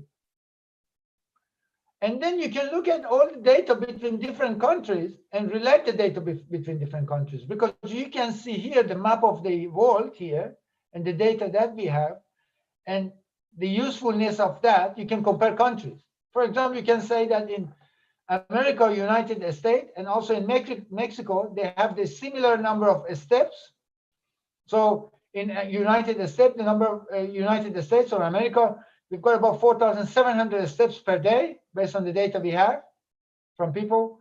And as I said to you, this is people that are using certain smartphones and smart watches. And then 4,600 in Mexico. So you don't see the number of steps that are taken between Mexico and America. Not very much difference. It's only about 100 steps. People take more in US than Mexico. But you can see that United States, you've got much more obesity. And this is because of the type of food that they take, full of sugar and oil, the amount of food that they consume, much more than people in Mexico. So, and from this, I want to show you some other information by just looking at the data. We're just doing the graph of the data. We're not doing much analysis at the moment, just graph of the data. And here is another data item. And you can see the graph. Can you read it? Is it big enough or shall I make it larger? I've got a bit of problem here with my screen when I move around in it. I'm sorry, Prof. We can't see the graph. You cannot see the. Okay, Yeah. let me see. Could you please to show us the graph? Yes, I'll just see if I can make it larger. The problem I'm having. Let me see if I can. I'm just going back and forth because I've got few screens open. Go back. I apologize. Just go back to this slide.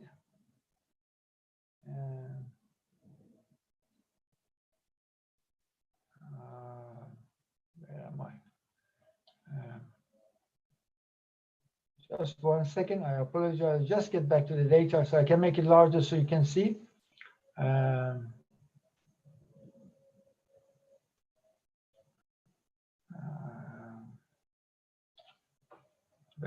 There we go. Okay, we are in the right place now. And here, I can increase the size probably. It's a problem. My screen is, because I'm sharing my screen. I just see, yes, I can actually increase it. Yeah, there we go. If you look at the graph alone, and I just see here, I can show it to you. Yeah, I think it's enough. Yeah. The data actually, this data analysis was done by Stanford University. And it looks at the activities of the people based on the country. The people with the highest number of activities and the obesity in that country, So what's the number of steps that they take? What's the activity?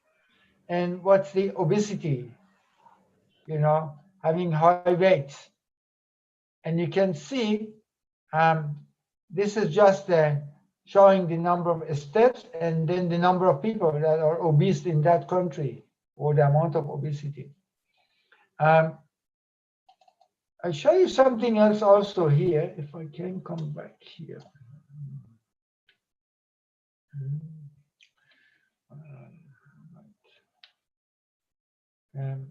Here is another information, and this is again the information I'm showing you is not a. Do you see the graphs now, or is it too small again? Slightly small, but then. Yeah. Yeah. Here it is. Another kind of information we can get from the data without doing lots of analysis. Here we're just doing a graph of the data collected about people. And here it is. We can look at the walkability of a city and its effect on increased level of activities. So if you have got lots of footpaths, if you have parks, if it is easy to go around that city, what is the relationship between having a good design in your city and the amount of people number of people that will walk? And here it is. If I can make it larger, you can see.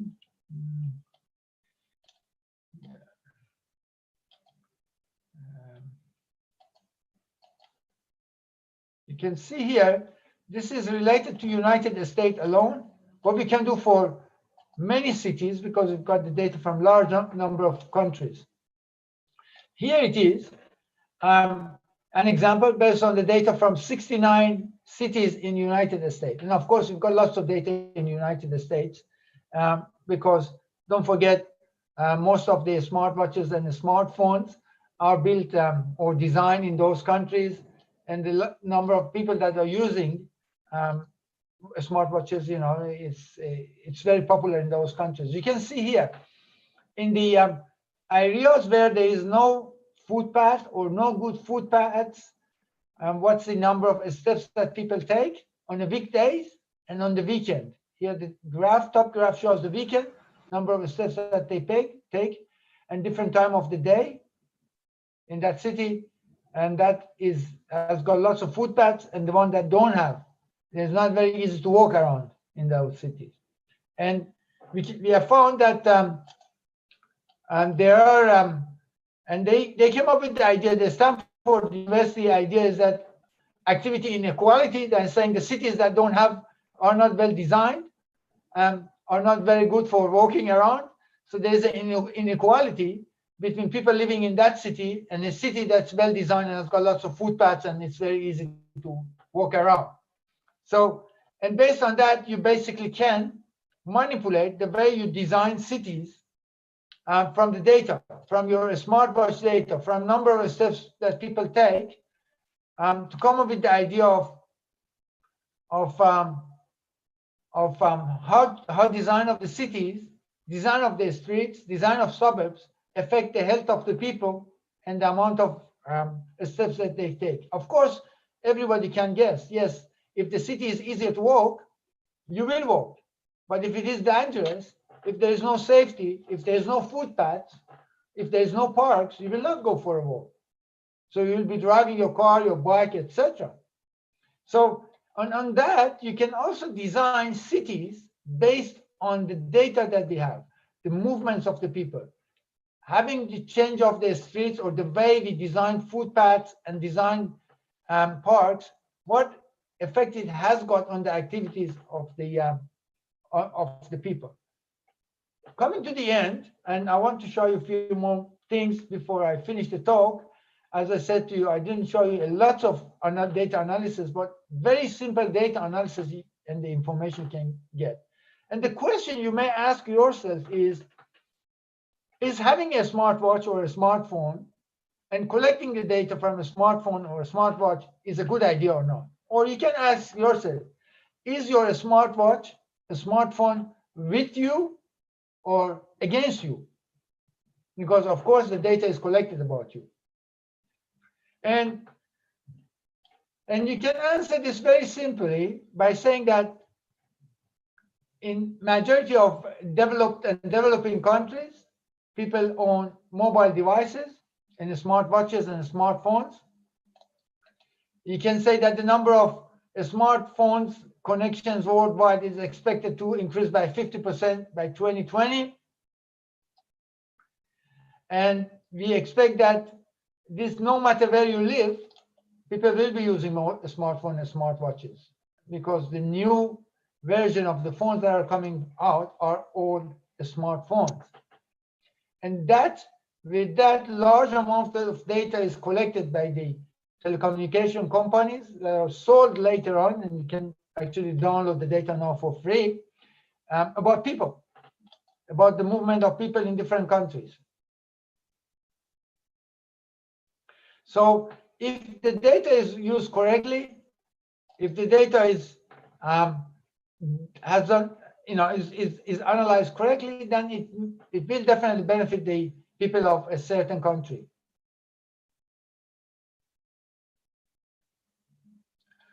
So based on that, we can combine the activities of the people in different cities. Of course, the data is collected using a smartphone and smartwatches, with the data from the purchase of the people, the products that they're purchasing in the supermarket.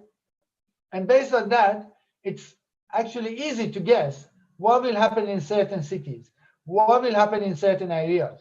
If they buy high contents, sugar contents, and oil contents foods, and the activities on those cities are low, although the data is not collected all together, the data is collected by different organizations, you can suspect what will happen in the future in that city, if the people will be healthy or not, based on the food consumption, amount of food they buy, the type of food they buy, and the activities that they have from their smartphone and smartwatches. Of course, you can argue that it is not possible to come up with the accurate 100% results, because the data that's collected from the smartphone and smartwatches is from certain people in certain city, and the data on the food that is from supermarket alone, that has got no relationship with the smartwatch of that person, and cannot be used. Well, we argue this. We say that if we know what you're purchasing, if we know which product you're purchasing, and we know exactly what the amount of sugar, oil contents in that food, and if we know what is the activity levels of the people in that city or in that area, we can correlate these two data, this kind of data, and come up with certain situation. Here it is, just give you an example of how the data was collected, the data about the food purchase of the people in different areas. We know what they're buying from which supermarket. Of course, a person that buys in a supermarket some certain food may not live in that area, may live further away. But the assumption here is no matter where they live, we assume that they live in the same city. So we know the amount of sugar in a product, and here it is on the left-hand side, you can see the ingredients and nutritional facts of how much calorie they take if they eat that food, how much oil and how much sugar. What we don't know is this: when this product is purchased by a person, how many people live in that household? We don't know that. But we know on each area here, how many people live in each area. In UK, we know exactly in each street, how many people almost live in every city, because every 5 years, the data is 5 years old, yes, the census is done, that we are asking the same thing in Australia. We're asking how many people live in each household, how many of them are male, how many of them are female, what are their age, the children, adults, how many people in that house. So in each street, we know exactly on a certain day, when this statistics is calculated, how many people live there. And if you take the average and work with the average numbers, we know on average how many people live in each street. We know what kind of houses are in each street. We know the number of parks. We know the details about each street in each city. And now we combine it with the amount of food that they buy in each suburb and their activities on their smartphone and smart watches, and we can come up with certain situations. We also know, for example, that the number of people from each suburb, each street that is admitted to a hospital, and what was their illness. We can combine all kinds of data that's collected from different parts, from different organizations, to make a conclusion and make policies on the health, make policies on the way we build cities, we design streets, right? Here it is the data that's collected. Here is the data on the number of residents and the number of customers in each area. I'll show you some other information and then I'll conclude the talk. Here it is the data on the census data, the data that's collected every 5 years on the population, of the city, of the streets, of the households in a country. In this case, in UK, we look at that. We know the population size in each city, in each street, in each suburb. We know how many of them are male, how many of them are females. We know the age of the residents. Of course, when the data is collected 5 years ago, people may move from one house to the other. But how many people move from one street, maybe 10% of them. Not everybody moves. So we know the age of the people. We know the number of people that are over age of, for example, 65 or between 18 and 64. We know the density in that city, the number of houses, the number of apartments, the number of rooms in each apartment or in each house. And here it is. We also know the data about the obesity and the overweight of the people in children in certain age, in adults in certain age, in certain cities. So when we combine all this data on the activities of the people, on the purchase of the foods that they do, on the where they live, the number of people that live in a household, the amount of sugar and fat and salt that is used or sold in the products that's used in that city, we can come up with certain conclusions on the people in that city. So here it is some more data by combining all this information. And here it is. Can we conclude the projections of the number of people that will have diabetics in 6 months' time, in a year time, in 5 years' time? Very difficult to predict in 5 years' time, but you can predict based on the data that you have about the activities of the people, about the number of people that you have in a city, about the age of the people, about the number of admissions to the hospitals, about the amount of food that is sold in supermarkets in that city for the whole year, and the amount of sugar in that food, and the amount of oil that's in that food. You can predict that the illness, certain illnesses will happen in that city. Here it is, for example, an estimation, and this is an estimation only, of the amount of diabetics that will happen in different parts of the city based on the purchases that's happened. Again, here it is, it's the solution is not 100%. We cannot say, for example, in certain suburb or in certain city, by next year we will have 5 people with diabetics, but we can predict that by next year in this city, based on amount of activities, based on the amount of food that they purchase, and the amount of sugar and salt and oil in those foods, how many people in that city may get the illness to become diabetics, right? So because we know the number of people that are living in that city, we know the amount of food that's sold in that city, we know the amount of ingredients, sugar, fat, and calories in the products. So we can excuse me, doctor. Just remind the time still 5 minutes left, yeah? Sure. I think I will. Sorry. Okay. No. I think I'm right at the end.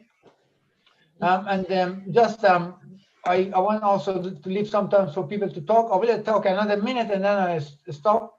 Also, I want to bring your attention on COVID, that the data collected from supermarket and the smart watches and the smartphone can assist decision makers in identifying, designing, implementing innovative policies that can improve the life of the people in the physical and mental way of well-being of the people. So what I will do is I will stop here. Right at the end of my talk is the information. And of course, you can contact me if you want to get the data. This is the information on where the data comes from. I'm also happy to share with you the data if you want.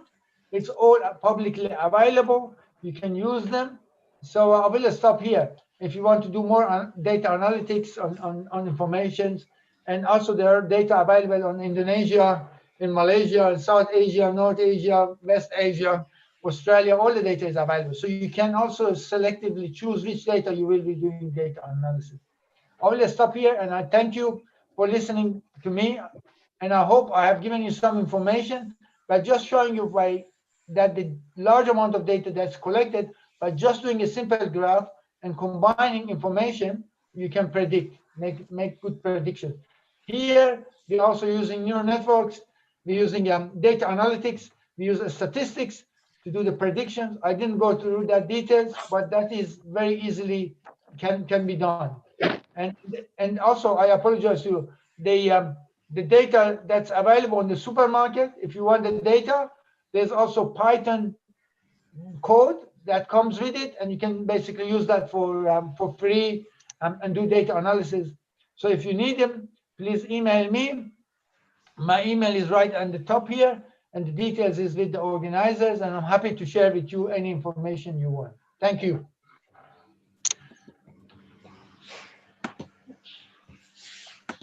Okay, thank you, Doctor. Dr. Masood, it's very interesting topic, Doctor, because your topic is very relevant to the condition, especially in pandemic condition.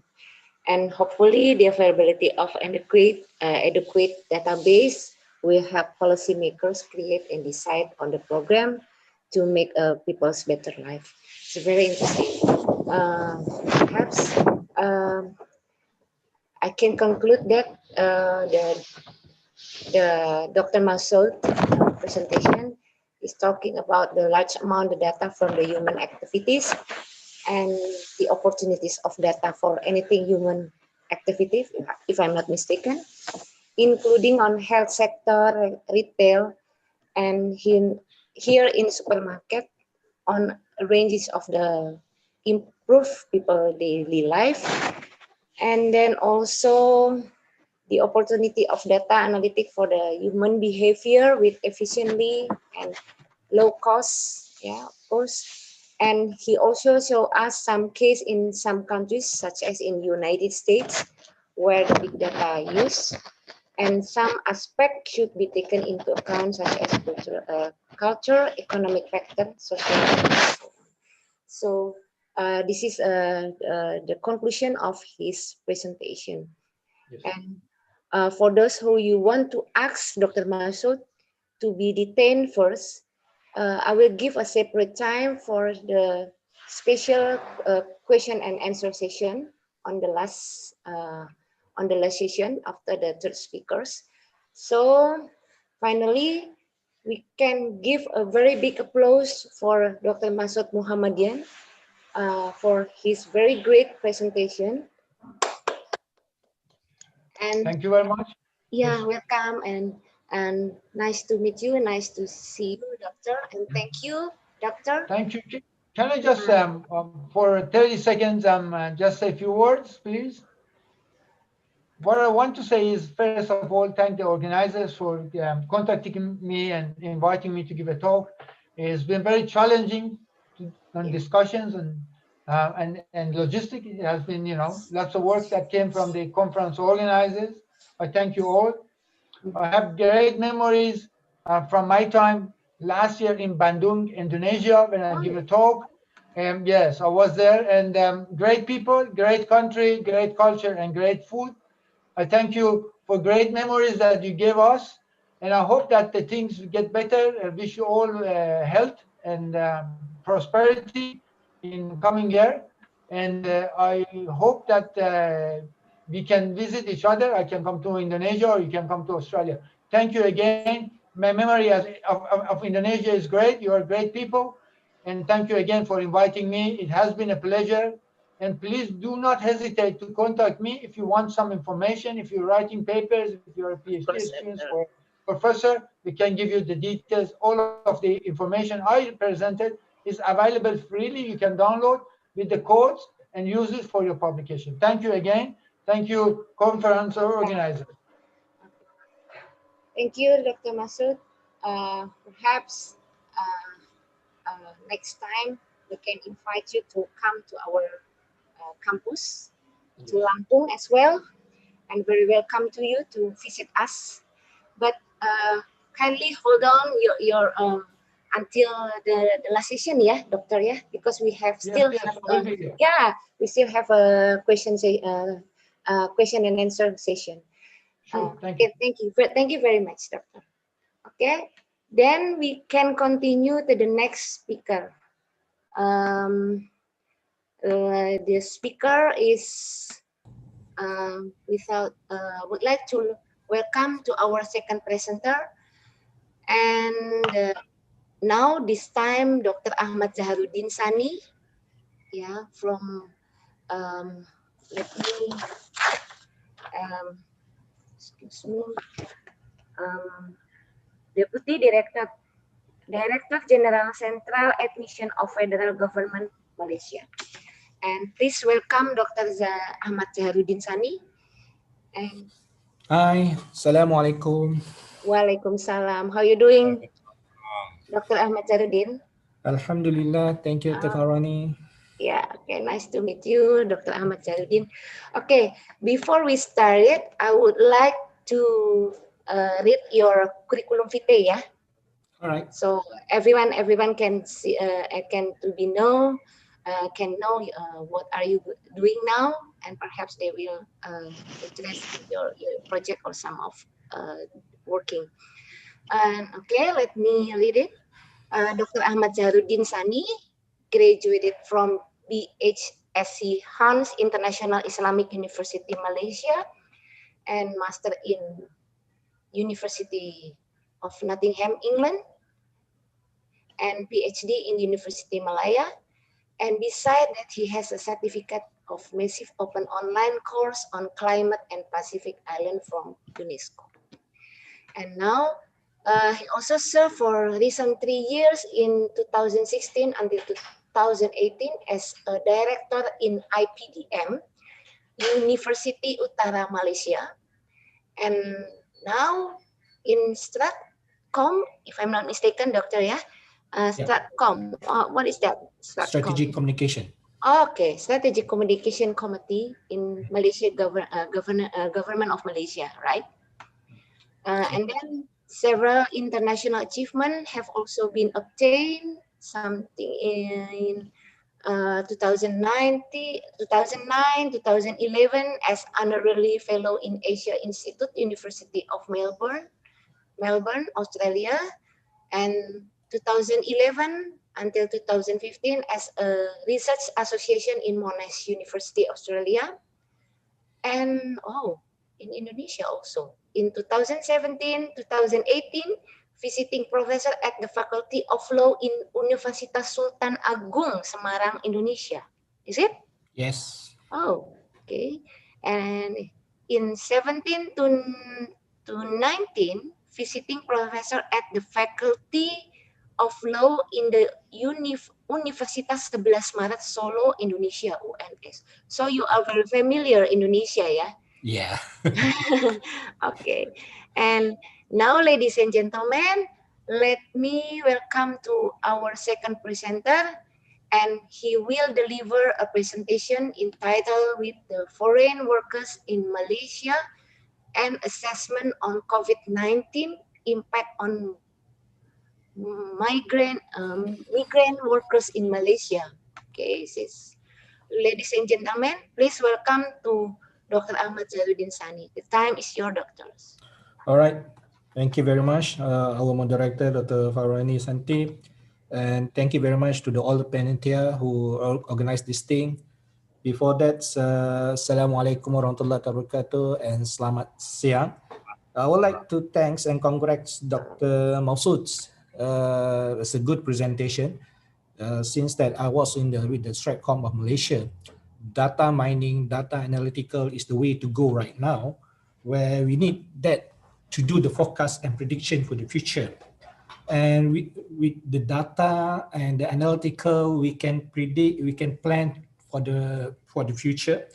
For example, that the ones that you have said just now, Dr. Masood, when you said about the diabetic charts there, where we can see the people buying sugar more, and we can predict in the future that people will get caught up with the diabetic, then for the nation, we can really plan what's the medicine that we should buy in the future, so we can prepare for that. Even that we can prepare our medical staff that to know more about diabetic. So congratulations to Masood, that's a good presentation. So back to my presentation is my topic is about the foreign workers in Malaysia and assessment on COVID-19 impact on migrant workers in Malaysia. Can we go back to the first slide first?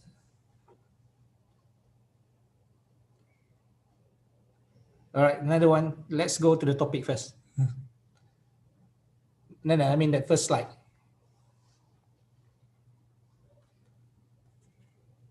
The first slide. Topic. Back. Back to, yeah. Yeah, all right. So at least people can know what the topic is about. All right, in the global public health and economic crisis right now that we're facing, it is only humans to treat everyone, regardless of nationality and social class, with care and dignity. Migrant workers deserve protection by the simple virtue that they are human, and basic protection should be part of the human right. Malaysians have been relying heavily on foreign workers in our economy, with foreign representing around 14 to 60% of the total employed person in the country since 2010. This number includes both documented and undocumented foreign workers by design of the household survey. So, this presentation seeks to elaborate the importance of protecting migrant workers in Malaysia. And this presentation will begin by providing an overview of the trends of COVID-19 cases in Malaysia and the protection measures currently being introduced for migrant workers. Then proceed to explain why we must care for the workers. And this presentation will also discuss on the effort taken by Malaysian government in response to the spread of COVID-19 among migrant workers in Malaysia, despite of accusation of neglecting and harassing foreign workers in Malaysia during this pandemic. Malaysia are taking positive and human action in taking care of our sovereignty of our country. Okay, let's go to the next slide. All right, as you see that currently I'm the Deputy Director General of Special Affairs Department. So all the special affairs thing will go through me. So partly about the foreign worker problem during the pandemic is also under my radar. Okay, next slide. In the presentation, we can look into the flow of the presentation, the table of content itself. I will go into the introduction, what really meaning of this paper is. And we look into who are the migrant workers in Malaysia actually. We'll look into the COVID-19 migrant workers in Malaysia. Number 4, what is the Malaysian response of the spread of COVID-19 among migrant workers? Next slide. What actually we do to the migrant worker? And conclusion, there's a few takeaway points. So the Malaysian economy relies heavily upon foreign workers, as I said, reflected by the fact that more than 15% of people in Malaysia are migrant workers. More than 15%. The number of registered foreign workers in Malaysia have reached approximately 2.5 million, which represent about 20% of the total employment. Foreign worker consists of professional and unskilled workers and mainly employed in the manufacturing, construction, and agriculture sector. Unskilled and semi-skilled workers were present in Malaysia from 23 countries, of which more than 60% are from Indonesia. In all years assigned from the 2010-2019, the highest number of migrant workers originated from Indonesia, followed by Bangladesh, Philippines, Thailand, and Pakistan.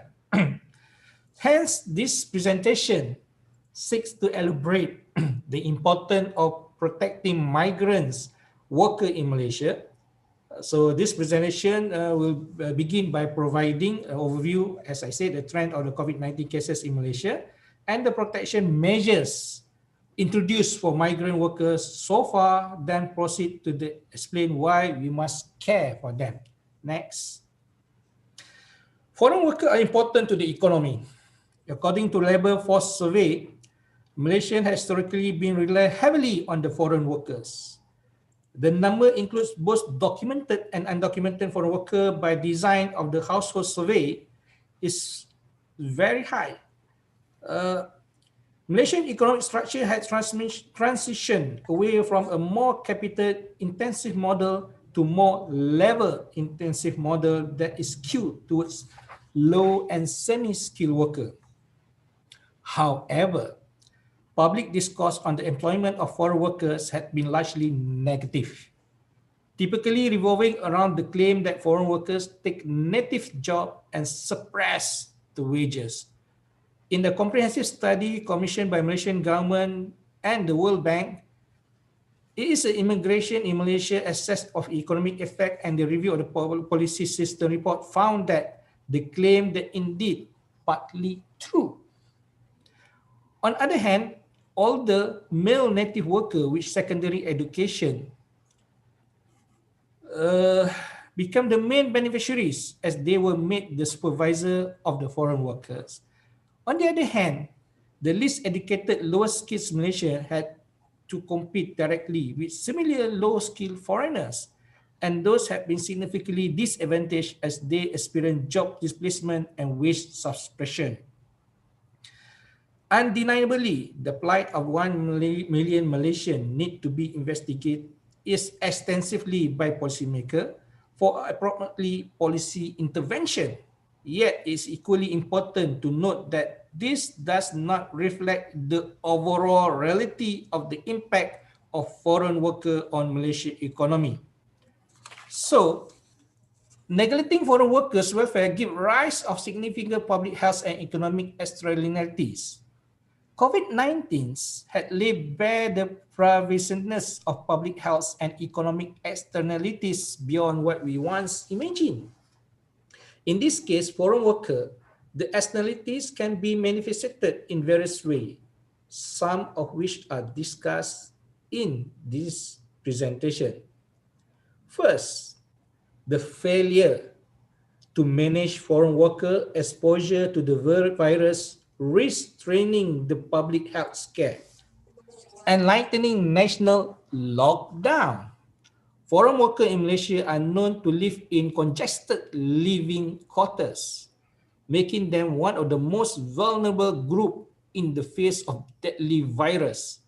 To date, there have been several clusters of COVID-19 affecting foreign workers living in the same living quarters, such as a cluster among security personnel workers in the mall Choras and another cluster construction worker in Selangor itself. Furthermore, foreign workers face significant barriers to accessing healthcare in Malaysia, even before COVID-19 pandemic. In addition to the financial barriers, migrant workers, especially undocumented workers, often fear arrest and deportation if they seek care at the government health facility, as these facilities are usually required to report undocumented migrants. The immigration raids that had taken place since May only serve to further deter foreign workers from seeking medical care, with wide implementation of the rest of the country. If they are unable to get tested and treated safely, clusters among foreign workers in Malaysia are almost inevitable, just as the way were in Singapore. An outbreak among these groups stands a good chance of spreading the greater population, especially as movement restrictions are being gradually lifted. So additional to this, immigration rates do nothing to improve the living condition of foreign workers who are detained, as they are forced to stay in the further cramped quarters of immigration detention center. Clearly, neglecting foreign workers hurts citizens too, though some will see this as yet another reason to deport foreign workers. Repatriation is not as straightforward as solution as many will think, simply because many of their country of origin are also facing lockdown and other desperate situation. India, for example, is too occupied with its own national problem that is not cooperating with the Gulf country efforts to return its immigrants, and as well as Malaysia. Secondly, inadequate support to protect the foreign worker job had spillover effects on the survival of industries and businesses. The effect can be especially prominent in the sector that rely heavily on the foreign workers. For example, 1/3 of the workers in agriculture sector were foreign workers. In construction and manufacturing sector, representatively more than 1/5 of the workers are foreign origin. This proportion has also been on an increased trend over the year, including the service sector, which are rising from 8% in 2010 to 9% in 2019. So next slide, please.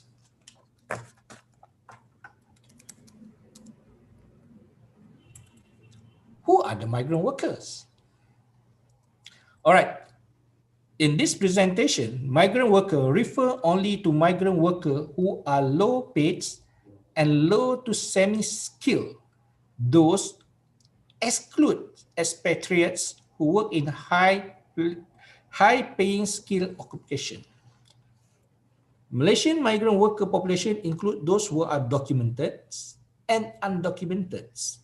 Documented foreign workers are those with temporary employment visit pass, or we call it PAS Lawatan Kerja Sementara. Additionally, Malaysia is a home to undocumented foreign workers, including, number one, workers without the pass, such as those who did not go through the recruitment process. Number two, workers who enter with the pass but fail to conform to the rules and regulation of the foreign worker policy. For example, running away from the employers and failure to renew work permits. Number three, workers with expired passes. While this is non-authoritative data on the about the employment of undocumented foreign workers, their undocumented status in Malaysia gives them limited option for works. As such, they are likely to work in low-paid job in informal sector. Foreign workers have been left in blind spot of policymakers in many countries during the COVID-19 pandemic. For example, Thailand, home of more than 3 million foreign workers, had been criticized for the government lack of inclusiveness in the measure of alleviates and impact of the pandemic of the workers, leading many of them into situation of extreme precarity. In the Gulf state itself, most of the foreign workers live in overcrowded spaces, leading to an outbreak amongst the workers. Across of our causeway, Singapore, the trajectory of the pandemic in Singapore has provided a clear warning of other countries of the danger leaving their most vulnerable population behind. Whilst the island state was initially hailed as one of the model countries in containing COVID-19, it currently has the highest number of confirmed cases among the South Asian countries among the foreign workers. The sharp rise of number of cases in Singapore have been traced to an outbreak among foreign workers living in the densely populated dormitories. In Malaysia itself, in May 2020, hundreds of foreign worker refugees in Malaysia were arrested in an immigration raid. The three buildings involved were known as the part of COVID-19 red zone in the capital city of Kuala Lumpur. And a few weeks later, area near Kuala Lumpur as well, the whole market, where the place called Selayang, saw second and third major raids, where more of 1,000 undocumented foreign workers were detained in the government effort to reduce the COVID-19 spread. On one hand, these arrests have drawn criticism from local and international human rights groups regarding the treatment of foreign workers. It not only directly contradicts the government earlier announcement that undocumented foreign workers should have nothing to fear in coming forward for testing, but also further exacerbates the risk of infection in overcrowded detention camps where they are held. But on the other hand, some had applauded the move as a signal that the government is protecting Malaysia first. Additionally, this pandemic has highlighted how widespread economic externalities can be. We can only protect ourselves by protecting others. In other words, the failure to care for any vulnerable group among us, whether citizen or otherwise, put the life and livelihood of the greater population at stake. Next slide, please.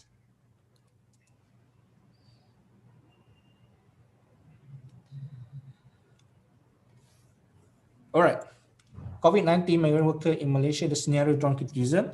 The first confirmed case COVID-19 in Malaysia was detected in January 25th to be exact.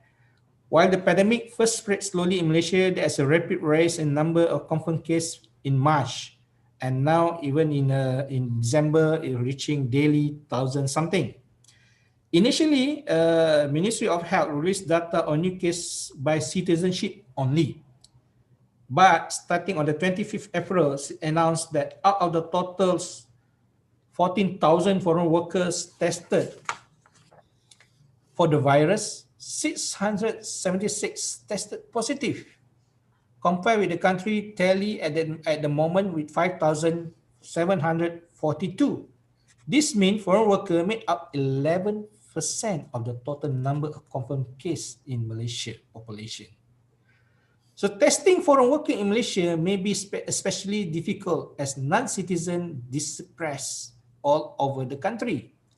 With most will be in Sabah, the other part of Malaysia itself, Selangor, the capital states, Johor at the southern state, Kuala Lumpur, the capital city.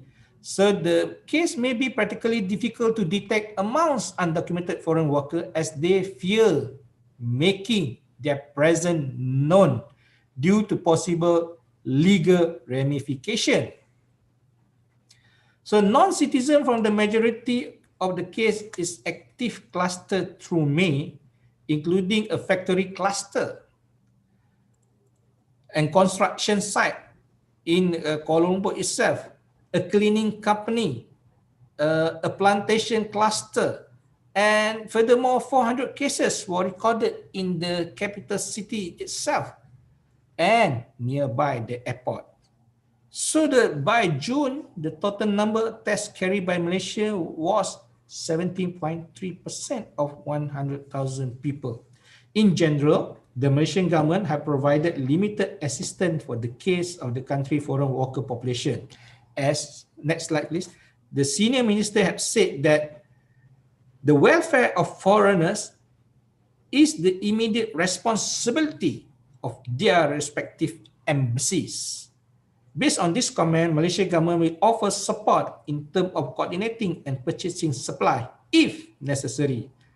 So far, one of the most prominent government initiatives relating to the foreign worker is the 20% cut for foreign worker levy introduced by economic stimulus package.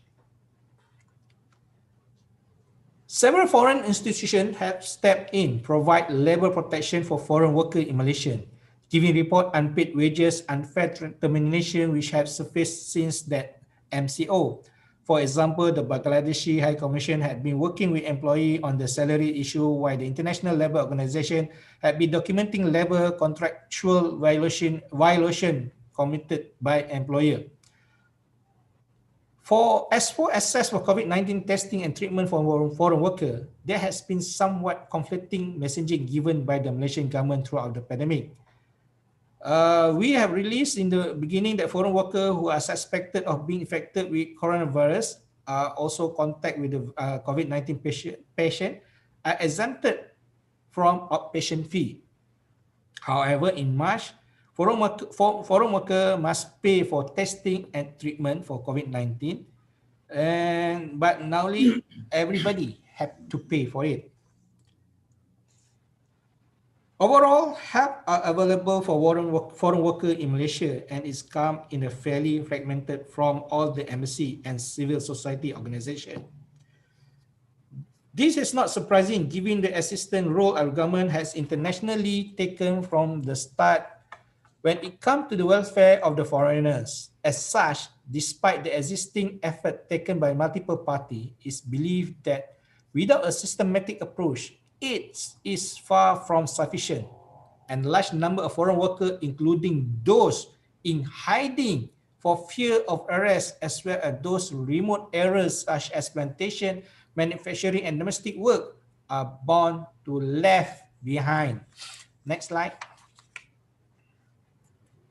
So what actually we do? What Malaysia have done to address this issue? While the curve of Malaysians seem to have flattened for now, the pandemic is not yet over and we cannot be complacent. The emergence of new clusters in the countries that had previously brought the pandemic under control, such as China and South Korea, is a potential warning for Malaysia, as highlighted by the Ministry of Health. So, the three things that we have done, first is tests. Incentive testing by rolling out the amnesty program undocumented foreign workers. By increasing testing is necessary to identify clusters so they can be contained before spreading the wider population.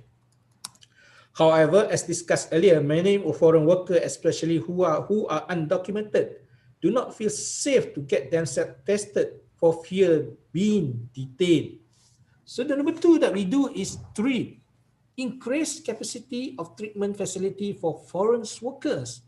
By increasing testing combined with the current spike in the case among foreign workers will make it likely that more designated quarantine center and treatment facility should be set up by Malaysia. For testing cases among foreign workers, it's crucial to make clear that the aim of this treatment facility is precisely to treat, not to detain. Number three, isolates. By provide alternative improved accommodation for foreign workers. Given the subpar living condition of foreign workers, all workers must be relocated to alternative accommodation to minimize the risk of being infected by virus and of infecting others.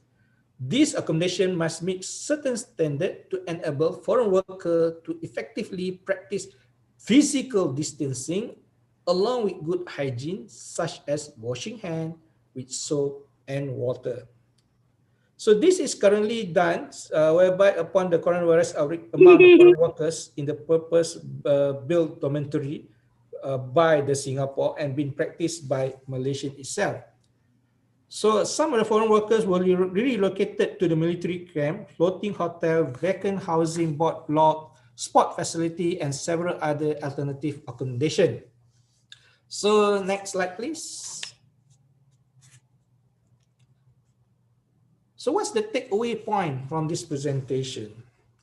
So learning from the experience of other countries to keep the COVID-19 transmission under controls in Malaysia, our national containment efforts must include protecting all vulnerable population in the country.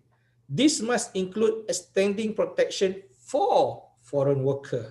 The emergence of cluster amongst foreign workers in Malaysia should serve as a red flag calling for early intervention or otherwise risk another wave of infection as seen in other countries.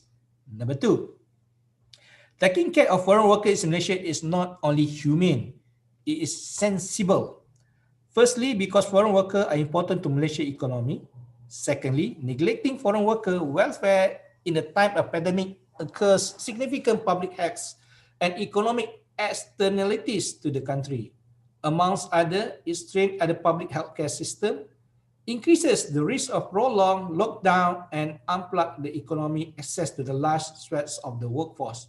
And number three, to bolster the country against further impact from the pandemic, we must facilitate testing, treatment, and isolation for the foreign worker, step up job protection, and strengthen regional cooperation and coordination with other neighboring countries. So as a conclusion, we can see that in the world wrecked by the COVID-19 pandemic, taking care of foreign workers is the first and foremost humane. Foreign workers deserve protection not solely because of their economic contribution. They deserve protection by simple virtue that they are human, and basic protection should be part of human right. But unfortunately, human right arguments often fall off deaf ear. So what we should do right now is everybody in this crisis need to be treated. With that, and thank you.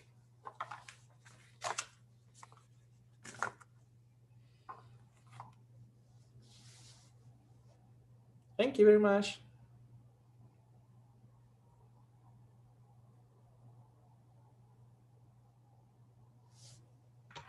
Okay, thank you, Dr. Zaharuddin. It's very interesting, your topic. Also, this information is very special for us because, as you said before, that mostly the migrants, workers in Malaysia is coming from Indonesia, and then moreover, also the time of this pandemic, of course, has very huge impact to the labor market, labor process in Malaysia and also in Indonesia. So very interesting and very current issue for us, and I'm glad to see. I'm glad to hear your presentation, and very curious for that. So for his presenting interesting presentation, and let's give once again a big round for applause for Dr. Ahmad Zaharuddin Sani. Okay, thank you. But still hold on, yeah. Keep on this screen, Dr. Zaharuddin Sani, because we still have on the last session, and Thank you. Yeah, we still have a question and answer session, but before that, I'd like to very much thank you to Dr. Zaharuddin Sani, very well informed for us, and also I will call the last presenter. Okay. Dr. The last speakers is coming from Darmajaya.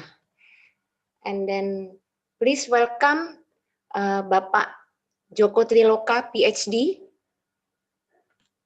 already attend this chat room, on the room. Your microphone, Pak Joko, okay. Yes, thank you. Yeah.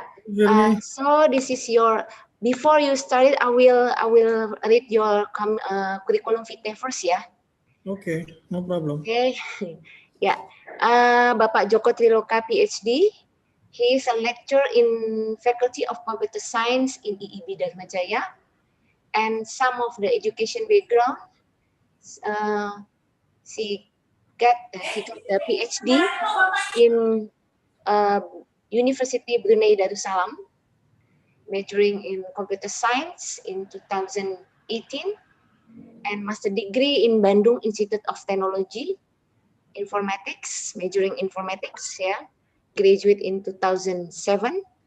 And some of achievement in research and publication that he has ever had are the biometric wallet using palm vein authentication for secure less contact and transaction payment.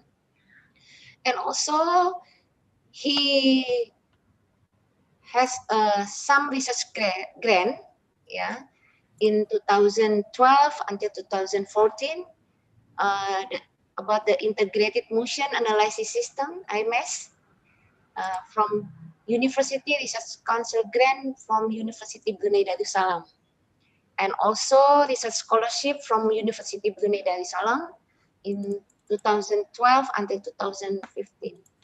And also his research area, this is important for us because perhaps participants want to know your research area and interest in intelligent biometric system, learning algorithm, computer vision and imaging, 3D biomechanics, and of course, Internet of Things or IoT. Now, ladies and gentlemen, let's welcome our third presenter, our last presenter, and he will deliver a presentation entitled Business Model for Interoperable IoT Ecosystem. Please welcome Bapak Joko Triloka. Time is yours. Okay, thank you. Thank you very much, Dr. Forani, for giving me time to do presentation today in the ICTB 2020. Okay, thank you so much for all the participants or speakers. Nice to meet you in this today morning in ICTB 2020. Today, in my keynote speaker, we're gonna talk about business model for interoperable IoT ecosystem. So it's about how to challenging the time by using IoT and facing economic downturn because of pandemic. So it's about what is you can do in your to research in your research. I'm just make some trigger or some what you can make in your new research regard to IoT and the business model. So it can be combined for economic part or computer part, so we can collaborate it for each other, because today we also know that there is small gap between the computer business and the other as like farming, etc. All is connected with IoT. So there is no difference between all the different studies between economic computer. So all is can will be good if we can collaborate it for all this field, so we can make some business opportunity or also for science or research. So today I'm just make some trigger for all the lecture, for all the audience. What is the business model we can capture for to support the IoT ecosystem, so that we can learn a little bit from this slide. So I would like to share some insight with you about the topic. We know today IoT has become a reality for business and consumer. Connected device, which we call it things. So Internet of Things, we call it things, but because it's connected to the internet, so we call it Internet of Things. But the fundamental is the IoT is about things, yeah. And the range from the connected, like bulb, or personal fitness tracker, and so on. This is for some example of the IoT in the real life. But now the Internet of Things is also transforming how this business create a new business efficiencies and revenue opportunities, and improves living standards by seamless connected device and leveraging smart analytic and automation. So this is the whole idea that we will capture today. I can make some deliver to you. So you can later on you can explore for your research or for your ideas to doing some opportunity for the business transforming. Okay, we can go to the next slide. So basically, this is the IoT for the business top priority. So according to IT decision maker, there are a lot of priorities, in the globally. As you can see from the graph, there is secret better 70% for customer experience, 69% for encourage faster decision making. So, and 68 reduce costs, and 65 to keeps them comparative globally, and also 69 and also improve to agility. So this amount of more than 50%, all of this component is the priority of top business today. So according for that is very amazing, right?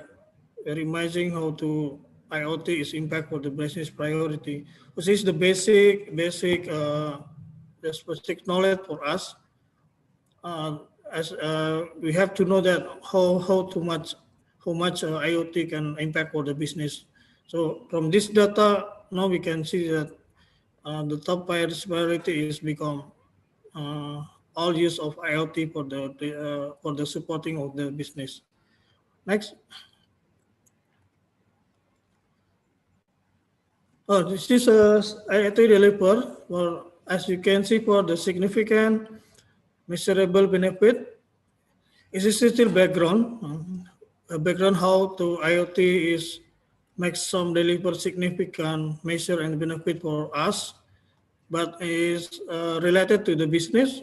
So when it compared to success, all the benefit should be support to business and must be which is provide employee education. So if you want to get success in your business, then you have to provide more education for our employees, for your employee. Not so they can have some more skill, more intelligent or more brain to improve their abilities. So we need to provide some more employee for education or for our employer if we want to get some success from using this IT and delivery to the significant user. So then what we call in the business and IT alignment is BI alignment. Okay, so it's the process which the business organization use information, especially on IT, to achieve business objective. That we call BI alignment. It's typically improve financial performance or marketplace competitiveness, yeah? And then also securing your data. And during this time, it's especially important to keep IT controls and cybersecurity awareness top of mind, because the control of organization is in the place are more important now than ever. Okay, so then reiterating best cybersecurity practice and continuing to keep the control environment is very crucial today. So this is the main thing that IoT can deliver a significant and measurable benefit for us. There are 4 points you can see in here is educate employee, yeah, lifestyle, and then keep policy and strategies, service, and also the security. Next.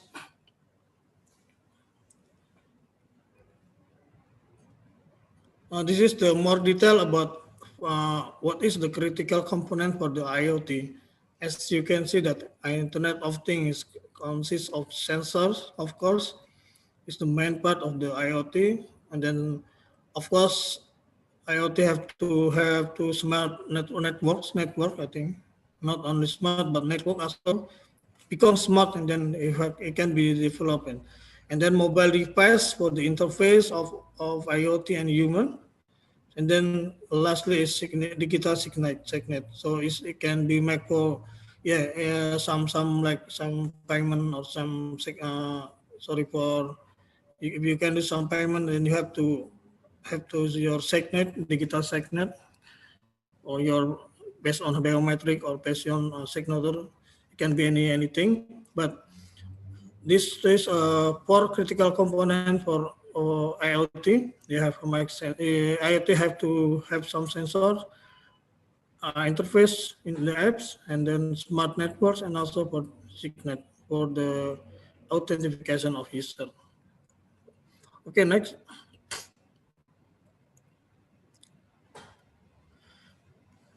So if we the breakdown in the use case, so this is some what is IoT is already in use.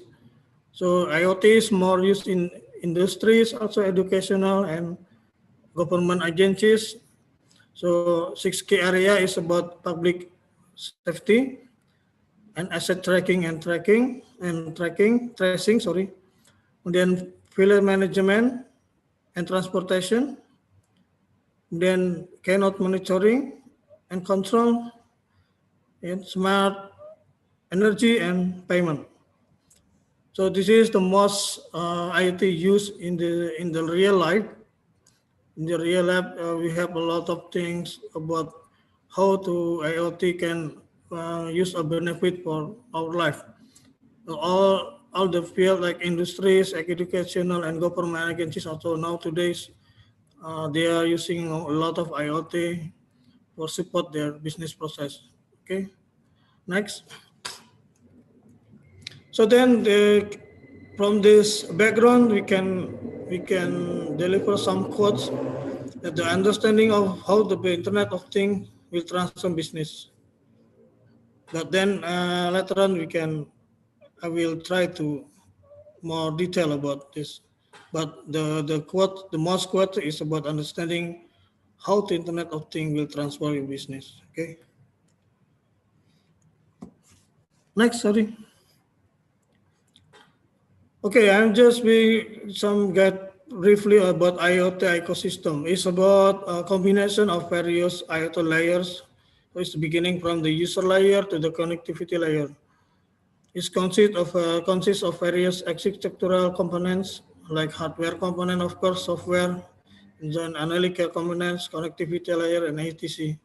But in practice, it is not easy to define the generic architecture of an IoT ecosystem as it varies from business to business. So it is not simple like that. It's not easy to define the generic architecture. It is a little bit more skill and practice. So you can generate the architecture of ecosystem from the various business from business.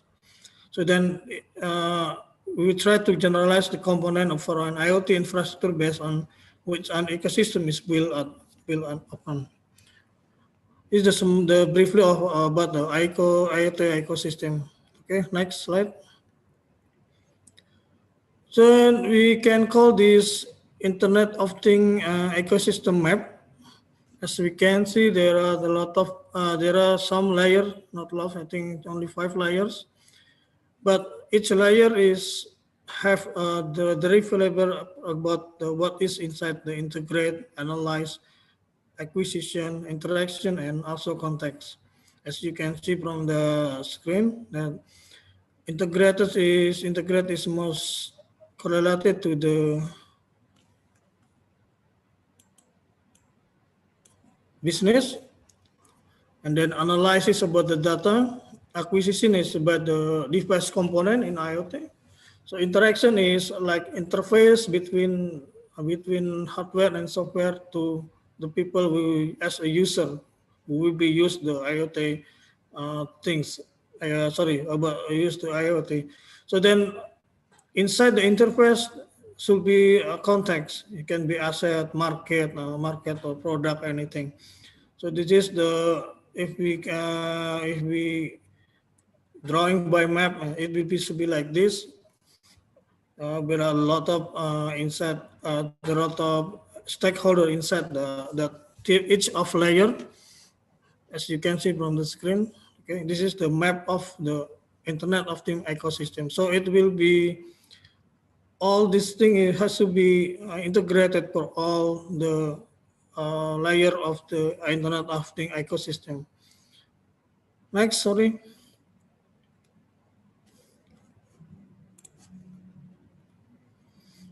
So we can I'm trying to describe a little bit more about what is inside the IoT ecosystem, but I will not to describe all the ecosystem layer, but only the important thing important what must be in the IoT ecosystem. So we start from the acquisition part.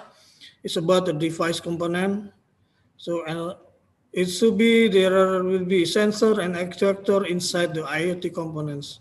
Device component or IoT. So because yes, the sensor and actuator it can be provide what information we are trying to capture in the real world.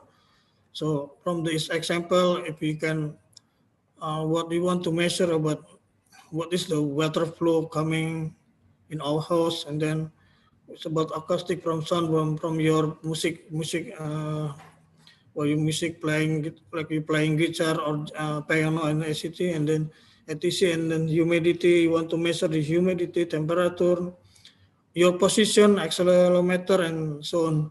So what is the information you want to capture in real world? I think you have to use some sensor, but related to what you want to measure. So the sensor and actuator is more become important role in IoT ecosystem, because the raw data will be generated from this device. Next, hardware. Hardware is not only about the sensor, but it's also contain the brain behind your device. It's like processor, and then maybe some input unit, output unit, all this inside the hardware, not only by sensor. Sensor is the part of the only the part of the hardware, but the whole hardware is to be will be the brain of your device from energy constraint modes of proliferate or developer kits. So it will the developer kit have to be provided by the developer to make some the complete hardware for IoT ecosystem. So this must be contained in the IoT also ecosystem by hardware. Okay, then software also next. Sorry. Then software also, of course, if you have hardware and then software also include on this part.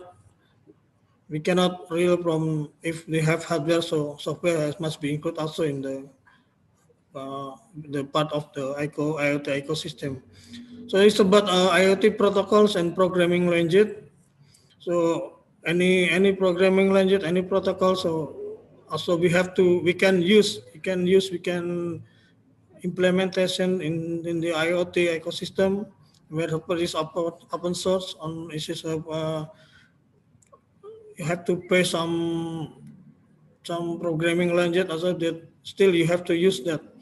So then you can choose what the protocol and the programming language that matching with your requirement. So then this is also important part for IoT ecosystem. Okay, next. Connectivity also. The connectivity is a major role also for IoT ecosystem. If you have sensor and then hardware, and you have to getting data of the device. So what you can do for that? So you have to make some connectivity, because usually we can explore available option from Bluetooth, Wi-Fi, and or cellular connection, and a specific platform or industry like Telkomsel or Indosat or any long-range power solution. So, but make sure that you have connectivity to connect your hardware and software and what the information you want to get in the real life. Okay, next. The important thing also is for IT ecosystem is about gateways. So deploy thousand constraint device. Yes, of course you need to gateway. So you needing to do more processing at the edge. Yes, of course you need to gateway also.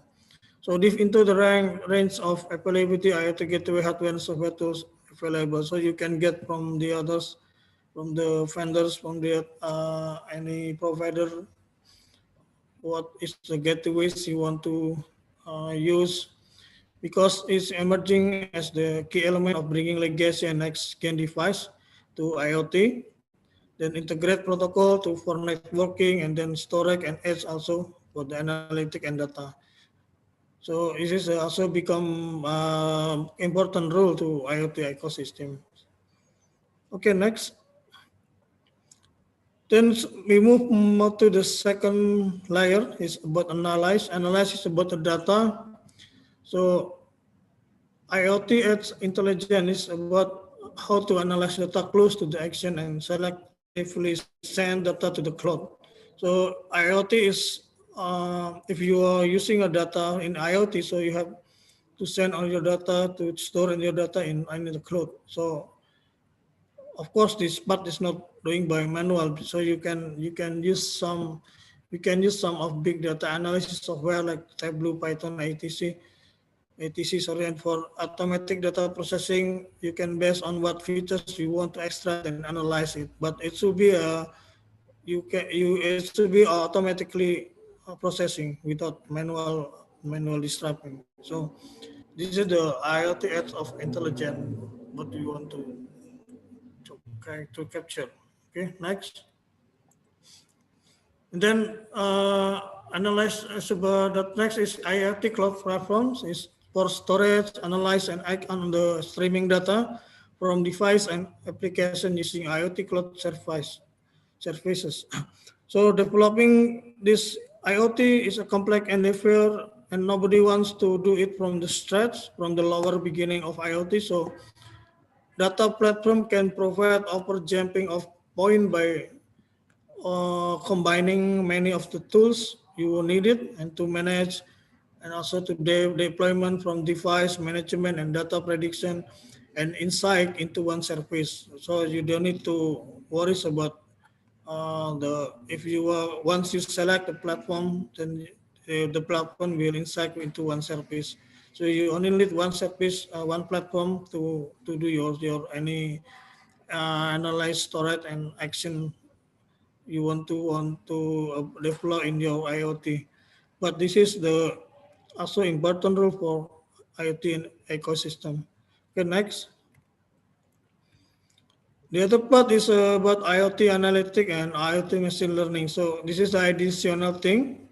If you want to use the your after you get your data, then you analyze, but then you want to more analyzing about what IoT raw data can provide any information, more information related to the things, and then you can also use IoT machine learning. It will be automatically learning about its environment and to recognizing internal or external operation, and the right algorithms can optimize the efficiency of IoT device and system. So it will be used for the evaluating and the monitoring. So then later on you can explore more simple IoT system or so on. Okay, this is also you can use for how to use to reduce your data only important part that related to the information that we want to automatically extract and use it for further analyze. So IoT analytic, it can be used for you just automatically select the data that related to the information that you want to use. So it will be reduce data, and of course you can make your time more efficient because of this. Okay, next. So related to the business is about integrate. It's about blockchain and data marketplace. IoT opens up a new world of data granularity. So device acting as agent in marketplace, and device data is being shared among large number of per application. Of course, if you once you integrate your business into one marketplace, so any in the all of the place in the world, they can look and they can buy what is your product you put in the marketplace. So this is what we call the integrate the business in the marketplace. But they also provide the blockchain for the security things. So blockchain is about how to secure and then make your data in one and get some containers so that they will easy to recognize and more easy to generate, but it's still secure. You put and your data in the one marketplace, but we can be more secure with blockchains. So with regard to IoT billing and payments this is also the part is for challenging research topic. Billing system is also need to make some progressive and challenging like pricing structure and business models. So IoT might present some difficulties in but the opportunities it creates are far greater than its problem. So for a long time, as we know today, some transactions still will simple and straight to the point that buyers buy a product, purchase by a product, and then upfront payment made, they pay, and then end of sale. So it's simple like that. But today's transaction is more little bit fast because it's not only we have to present in the payment made, but we just can doing click and or punch by in your smartphone, then payment is done. So IT and billing in payment still is more progressive and challenging. There is a topic if you want to more develop about what is the system inside, or also how to make some business model for IT billing and payment. Okay, next. Excuse me, Dr. Joko. Yes, okay. We have remaining 5 minutes more, yeah? Okay, thank you. Just reminding. Okay, thank you.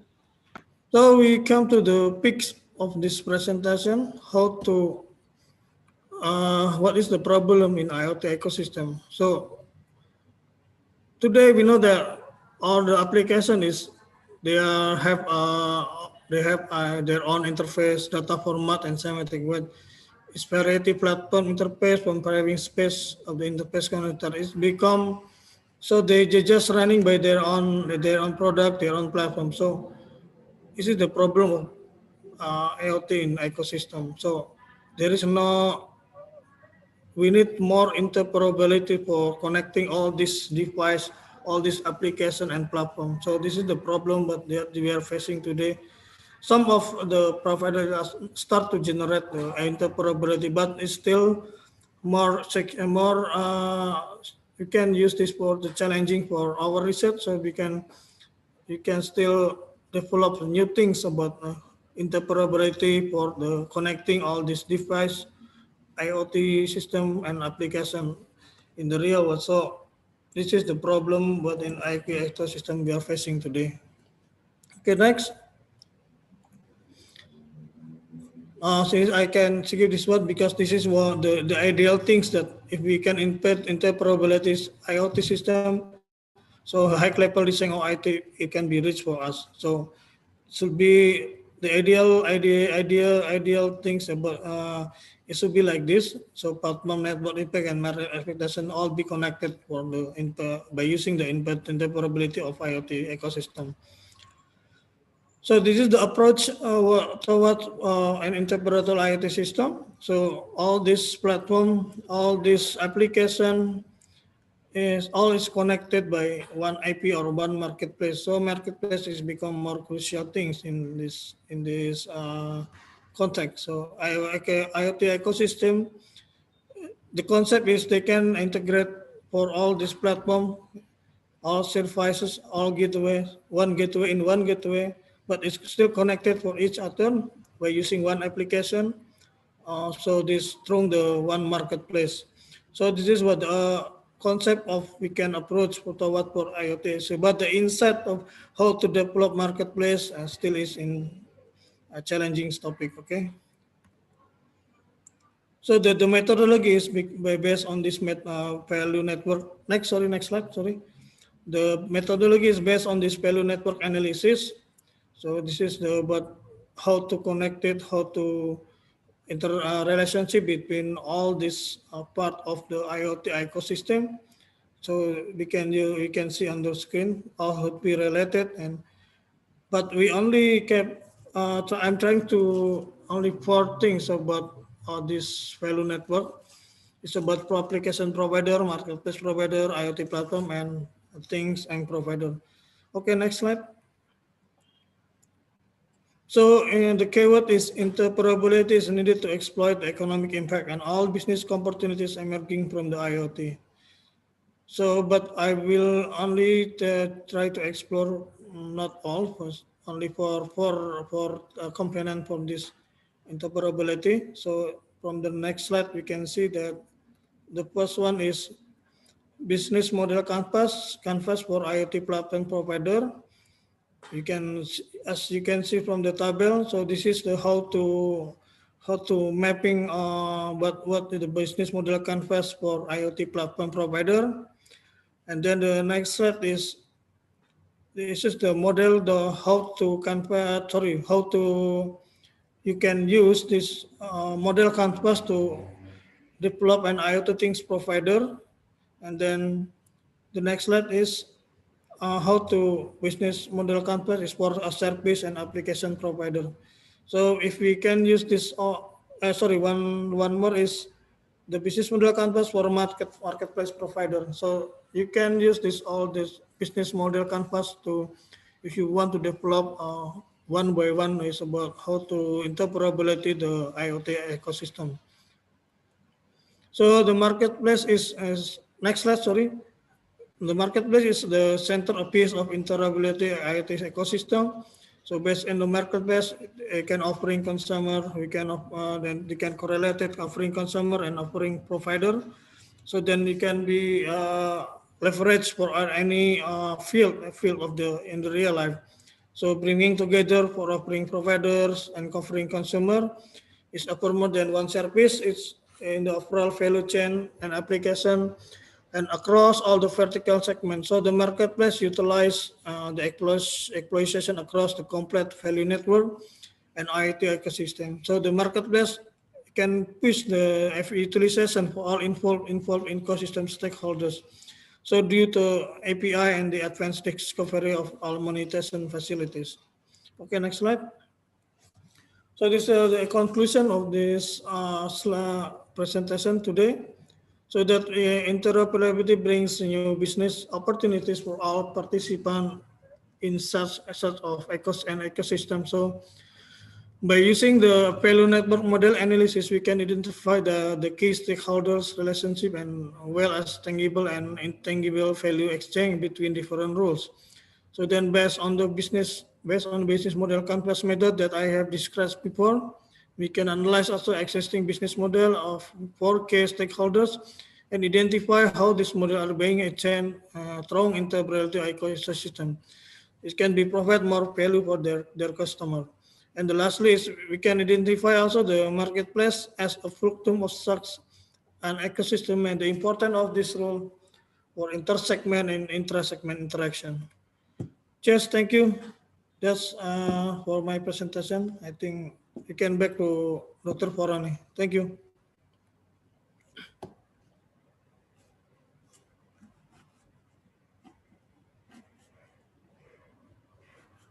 Bu Fau, mood-nya dihidupkan, Bu Fau. Sorry. Punya Bu Faurani nggak ada suaranya, Bu. Okay, thank you.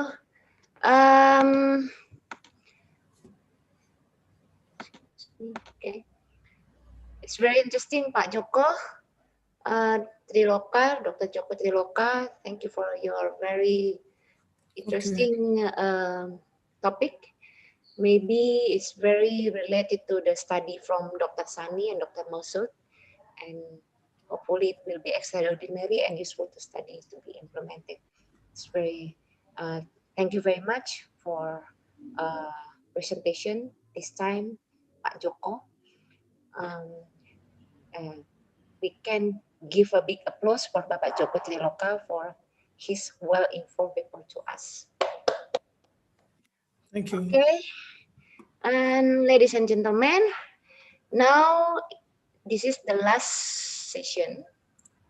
As I promised to you before that we have 2 sessions, whether each session you may ask 3 questions, and I already got from the chat room several questions.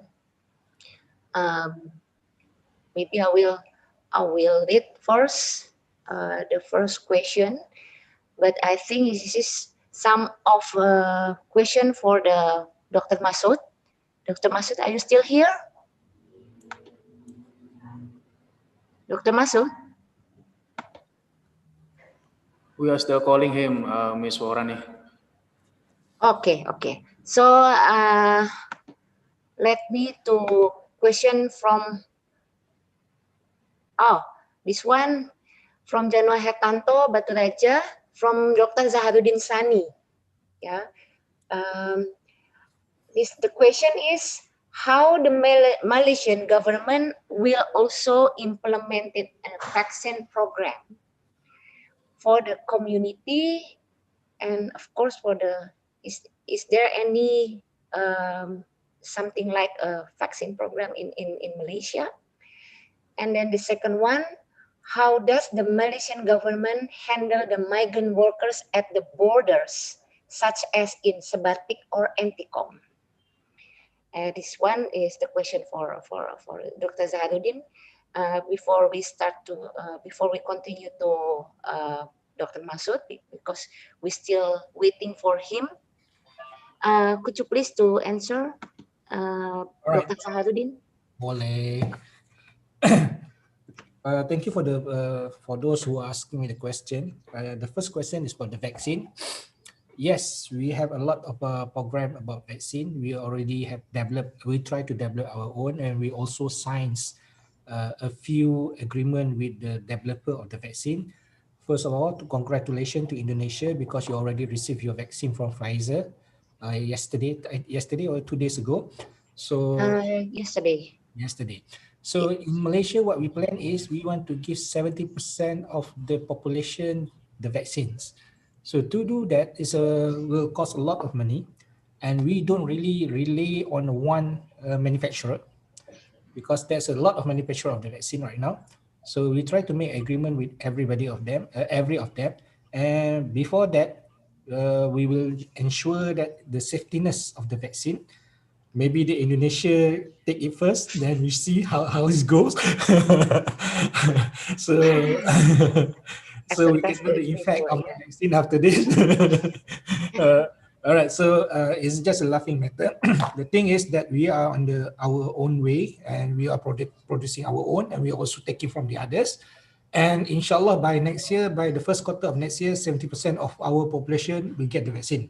That's the first of all. Number two is how we control the migrants at the border, especially at Sebatik, something like that. Yes, we're having a problem with what we call that jalan tikus. Yep. All right, and what we try to do right now is try to eliminate all the roads, all the mouse roads, something like that. So, but something that we need to bear in mind, why this thing happened, especially why the crossing the border happened at a certain area. Definitely because of economics. People are suffering from the other part. They need to get some sustain their life. So even though it's a dangerous thing to do that, but they need to cross it. So whatever is it, we try to eliminate it, and we try to minimize it. And our advice is very simple. Apply for the pass.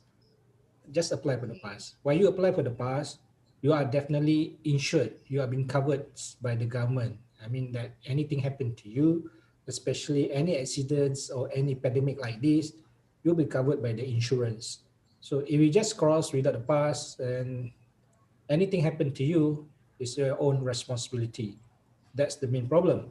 But bear in mind as well, if it's just about you, if the thing that's that if you the only one who caught with the disease, it's okay. But if you caught it and you be the spreader, just imagine. I would say that dosa yang berpanjangan. Yeah. So try to don't do that. So just do it the legal way. Thank you. Okay. Okay, thank you for your explanation, Dr. Zaharuddin. And Dr. Masud, Dr. Masud already attend? Still here? We are still trying to call Farani. Okay. Now is coming from Pak Dodi. Pak Dodi from IIB Darmajaya. The question for Pak Dr. Joko Triloka. Okay. How to solve the data loss from sensor in IoT if the data network is very weak? This is the question from Pak Dodi. Usually you can use some you have to apply some algorithm, I think, but it depends on what the sensor you already use it, because not all algorithm can be applied to the sensor. So you have to make sure that the sensor is applicable with algorithms, and then then algorithm, you can make sure that this algorithm for reducing the noise for the sensor data, it can be used for the sensor. But usually they use we use some the neighbor data from sensor, so we can measure the similarity among the neighbor sensor and split them into different cluster with the algorithms, and then so we then use only the good data we can extract from the sensor to the next analysis. So the similar data from the one sensor, we can if the one of the data is not have a wake data, then we will not use that. But the neighborhood similar with this data, you can use for the one of the data that we can assume that it can be still used, but we are not only used for both of them, but only one that related to the previous one. So the neighborhood data you can use, but you have to apply some algorithm to define which is the data we get that can be used or what the data not can be used. So make sure that the algorithm is compatible for your sensor, also for your IoT system. So that can what the question, I think my answer for that question. Okay, and one thing, Pak Joko, is Yeah. there a question from Ibu Rika recently, Ibu Rika Ramadhania. He'd like to know that the future of IoT, yeah, that helps the artificial intelligence, AI, to regulate and understand the things in considerably stronger way. And what kind of IoT platform tools to develop an IoT project in organized way? Oh, you can use a lot of, but it depends on what the IoT you want to develop. If you want to develop IoT based on artificial intelligence, so yeah, you can choose the platform that related to the IoT, your IoT system. But mostly today is most of the platform they provide they support for IE things, so you can use any platform like IBM, Amazon, Microsoft. Also, they have Azure IoT. So I think they already provide the tools for IoT. AI things and artificial intelligence things, machine learning and ITC. So most of the platform in the world today, like Google Cloud, also they provide the AI platform, AI features that so you can I think more easy than you have to develop by your own side. So you just use the feature, you can just call back the feature, depend on what you want to make for the IoT. But I think most of the platform today, they are already provide the platform, the feature for AI. As you can search anything like Cisco, Amazon, Google Cloud, also IBM. They already provide the feature for AI feature. So you can use just depend what you want to create, what you want to develop. So yeah, most of the IoT now facing the AI also to support what we want to extract from the sensor, from data we want to extract from the sensor. So AI is more I think it can be used for us to help or we want to use for the data, raw data from the sensor. I think that's my answer for this question. Sorry. Okay. I have a question for Dr. Masud. Yeah.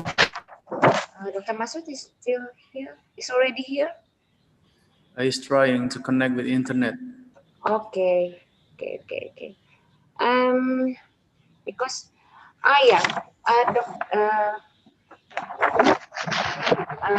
while we continue waiting for Dr. Masud, perhaps Dr. Zaharuddin. Dr. Zaharuddin is still here? Yeah, still here. Okay. Regarding to the Bapak Joko Triloka said, Yeah. Explanation and presentation. is there any in Malaysia as well?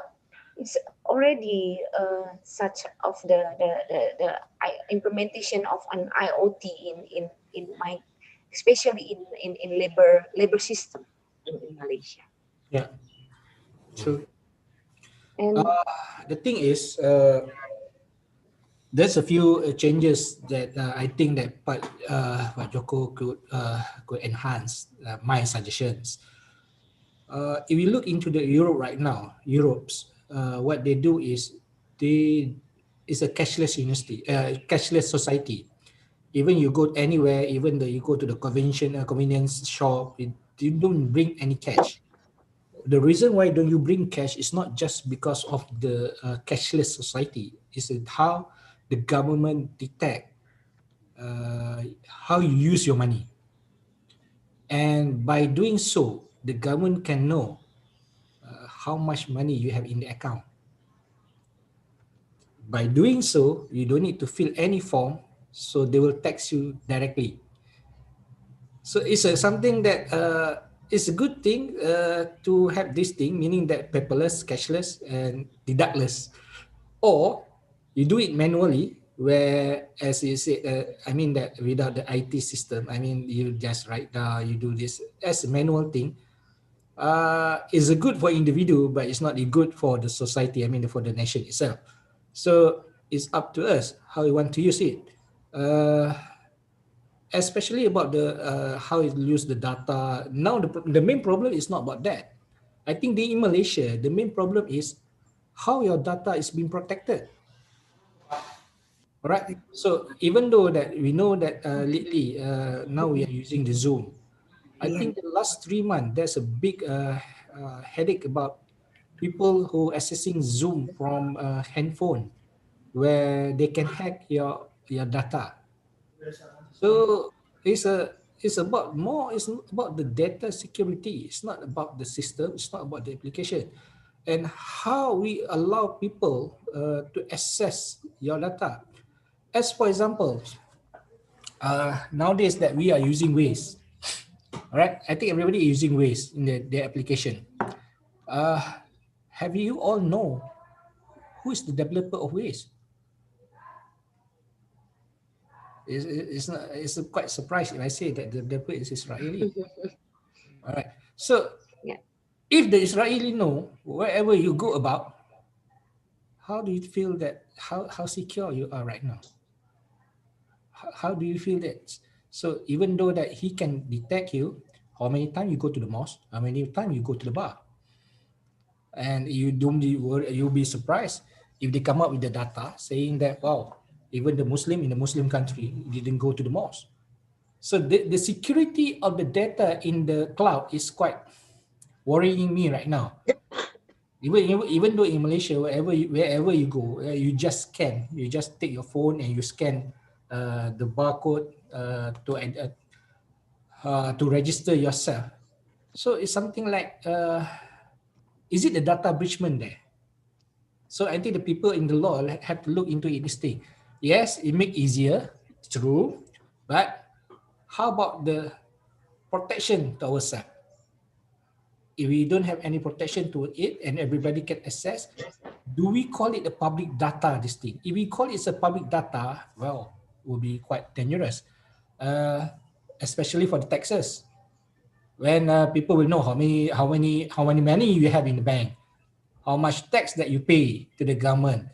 So end of the day, people will say, okay, now we know that this fellow is very rich person, and we go to that person because we know that he have the money. So we ask the money from this fellow. And maybe for the person who have bad intention, they already know, okay, where we should rob today. Just using the simple data. Saying, okay, he's already there, he got money, this kind of money, then, okay, why don't we hijack or kidnap his daughter? Why don't we kidnap his son? Pay the ransom because we know he has the money in the bank. So that's the main problem right now. I think that since that we are too advanced and taking that thing, we can't take this thing lightly. I mean that we need to think more about this thing rather than we just create a system, but ensure the security of it as well. Thank you, Dr. Faroni. Yeah, Thank you for the explanation, Dr. Zaharuddin. Next to Dr. Masud, is already?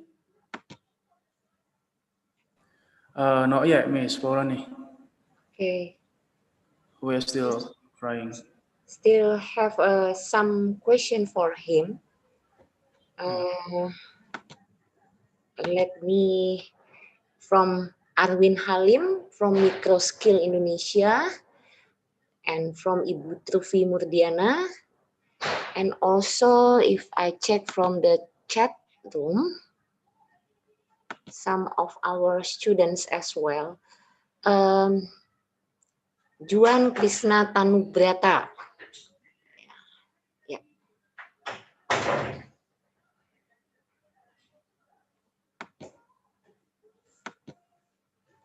Maybe Pak Joko Triloka can be help Pak Dr. Masud to answer the question from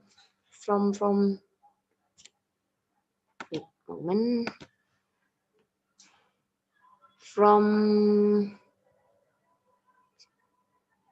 which one is what? Oh, this is a personal from Ibu Trufi Murdiani, perhaps.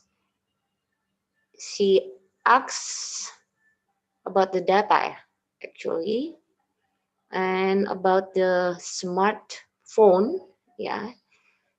Regarding on this study, the data are taken from our gadget, whether it's smartwatch or smartphone, give a statistical or empirical estimation related to the health and can be used the policymakers in order to decide some regulation. And also from Arwin Halim from Microskill Indonesia. He asks, yeah, this one is he or she, Mr. or Mrs.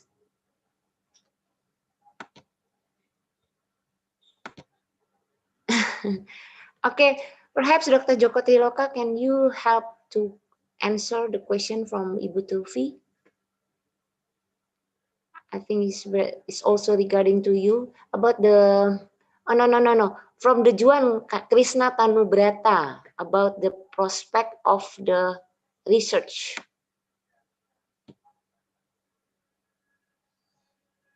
Your microphone still mute off.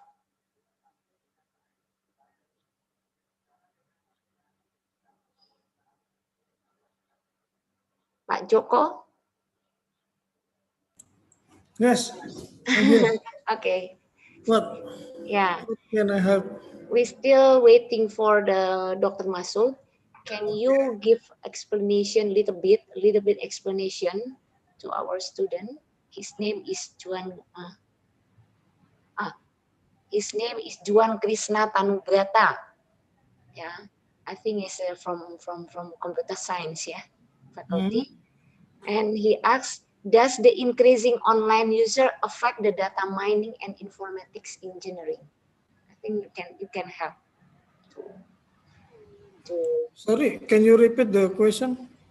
Does the increasing online users affect the data mining and informatics engineering? Oh, of course. Of course, it will be effect to the data mining, so big data also, because you can search from the internet that how many users use the internet, use the media social, also medsos, if you can medsos on social media. So by day, it will be more increasing. So of course you can, because of that, you can generate more data from the user. So it will become a big data. If the amount of the user is increasing day by day, so of course it will be increasing of the big data. But so depend on what you want to extract from that data. So of course you need to explore, you need to analyze more than what data you want to be used for your analyzing. So but the impact of the user using the internet and media or social media, of course, it will make the data more bigger and bigger. So, of course, there will be some more effect on that because data will be more different, more have our new pattern, maybe new new challenging also for us how to make more analysis. Depend on what data what you want to explore. This is my answer for this, I think. Okay. Yeah. Thank you, Pak Dr. Joko Triloka. Yes, welcome. And because of something trouble in a connection, yeah, I got message from committee because Dr. Masud has a trouble connection, so he regret that he cannot attend join again to the discussion. So about your sum of question for him, yeah, maybe we can forward to him and then we can ask him to reply it to us, and then we give to the audience, yeah. And also you may contact to him, to his email, yeah, directly. But please for the committee, for untuk panitia, ya, tolong nanti please to put some of the question from the participant for the Dr. Masud, yeah, so we can give to him and then we can he can reply it. So this is the information from Dr. Masud to our committee. So because of the time is already passed, yeah, and it must be finished on around 15 minutes ago. So I think for this question, I will end, and then we can give a big applause to our three speakers, keynote speakers, Dr. Masud, Dr. Zahad Sani, dan Dr. Joko. Thank you. And thank you very much for audience, for ladies and gentlemen. Finally, come to the end part of the seminar. And before I close the seminar, I would like to take the conclusion from what the speaker have presented, described. Dr. Masud has discussion about the large use of the data for the human activity. And Dr. Saharuddin also, we can conclude that discussion about the condition of the migrant workers in Malaysia before and after pandemic, and show us some scenario, yeah, some scenario of to cope the risk of the pandemic for the migrants, and some criticism and government response, policy and action.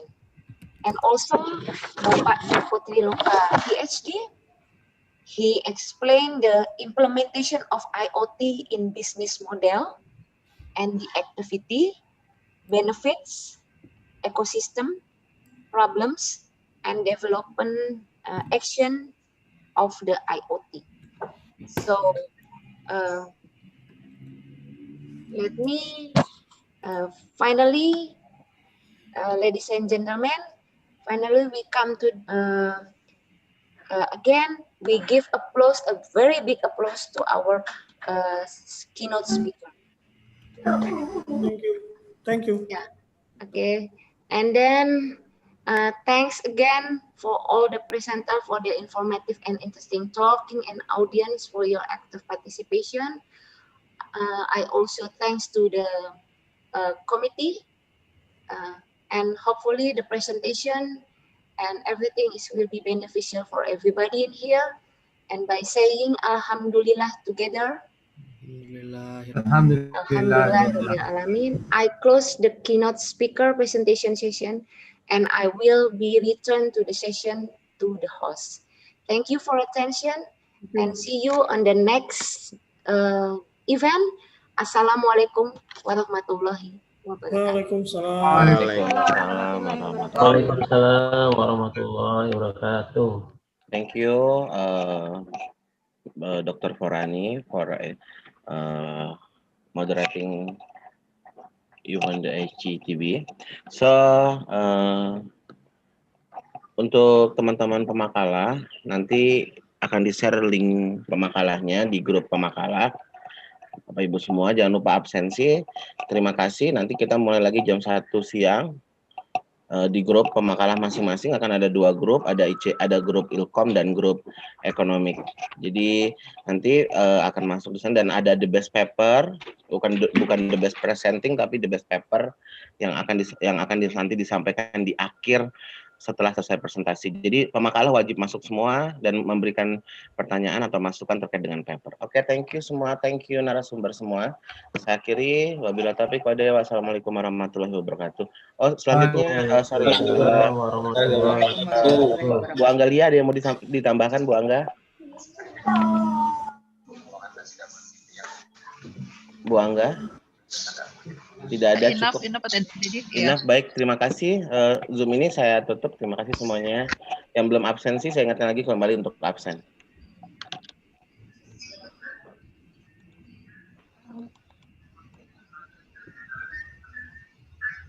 Terima kasih Bapak Ibu, mahasiswa, terima kasih kepada speaker. Saya mundur ya, terima kasih. Assalamualaikum warahmatullahi wabarakatuh. Waalaikumsalam warahmatullahi wabarakatuh.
Ya.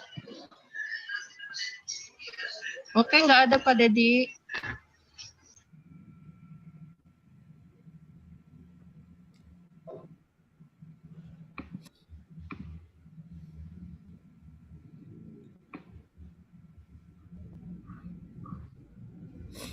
Izin live Bu Anggalia. Ya, Pak.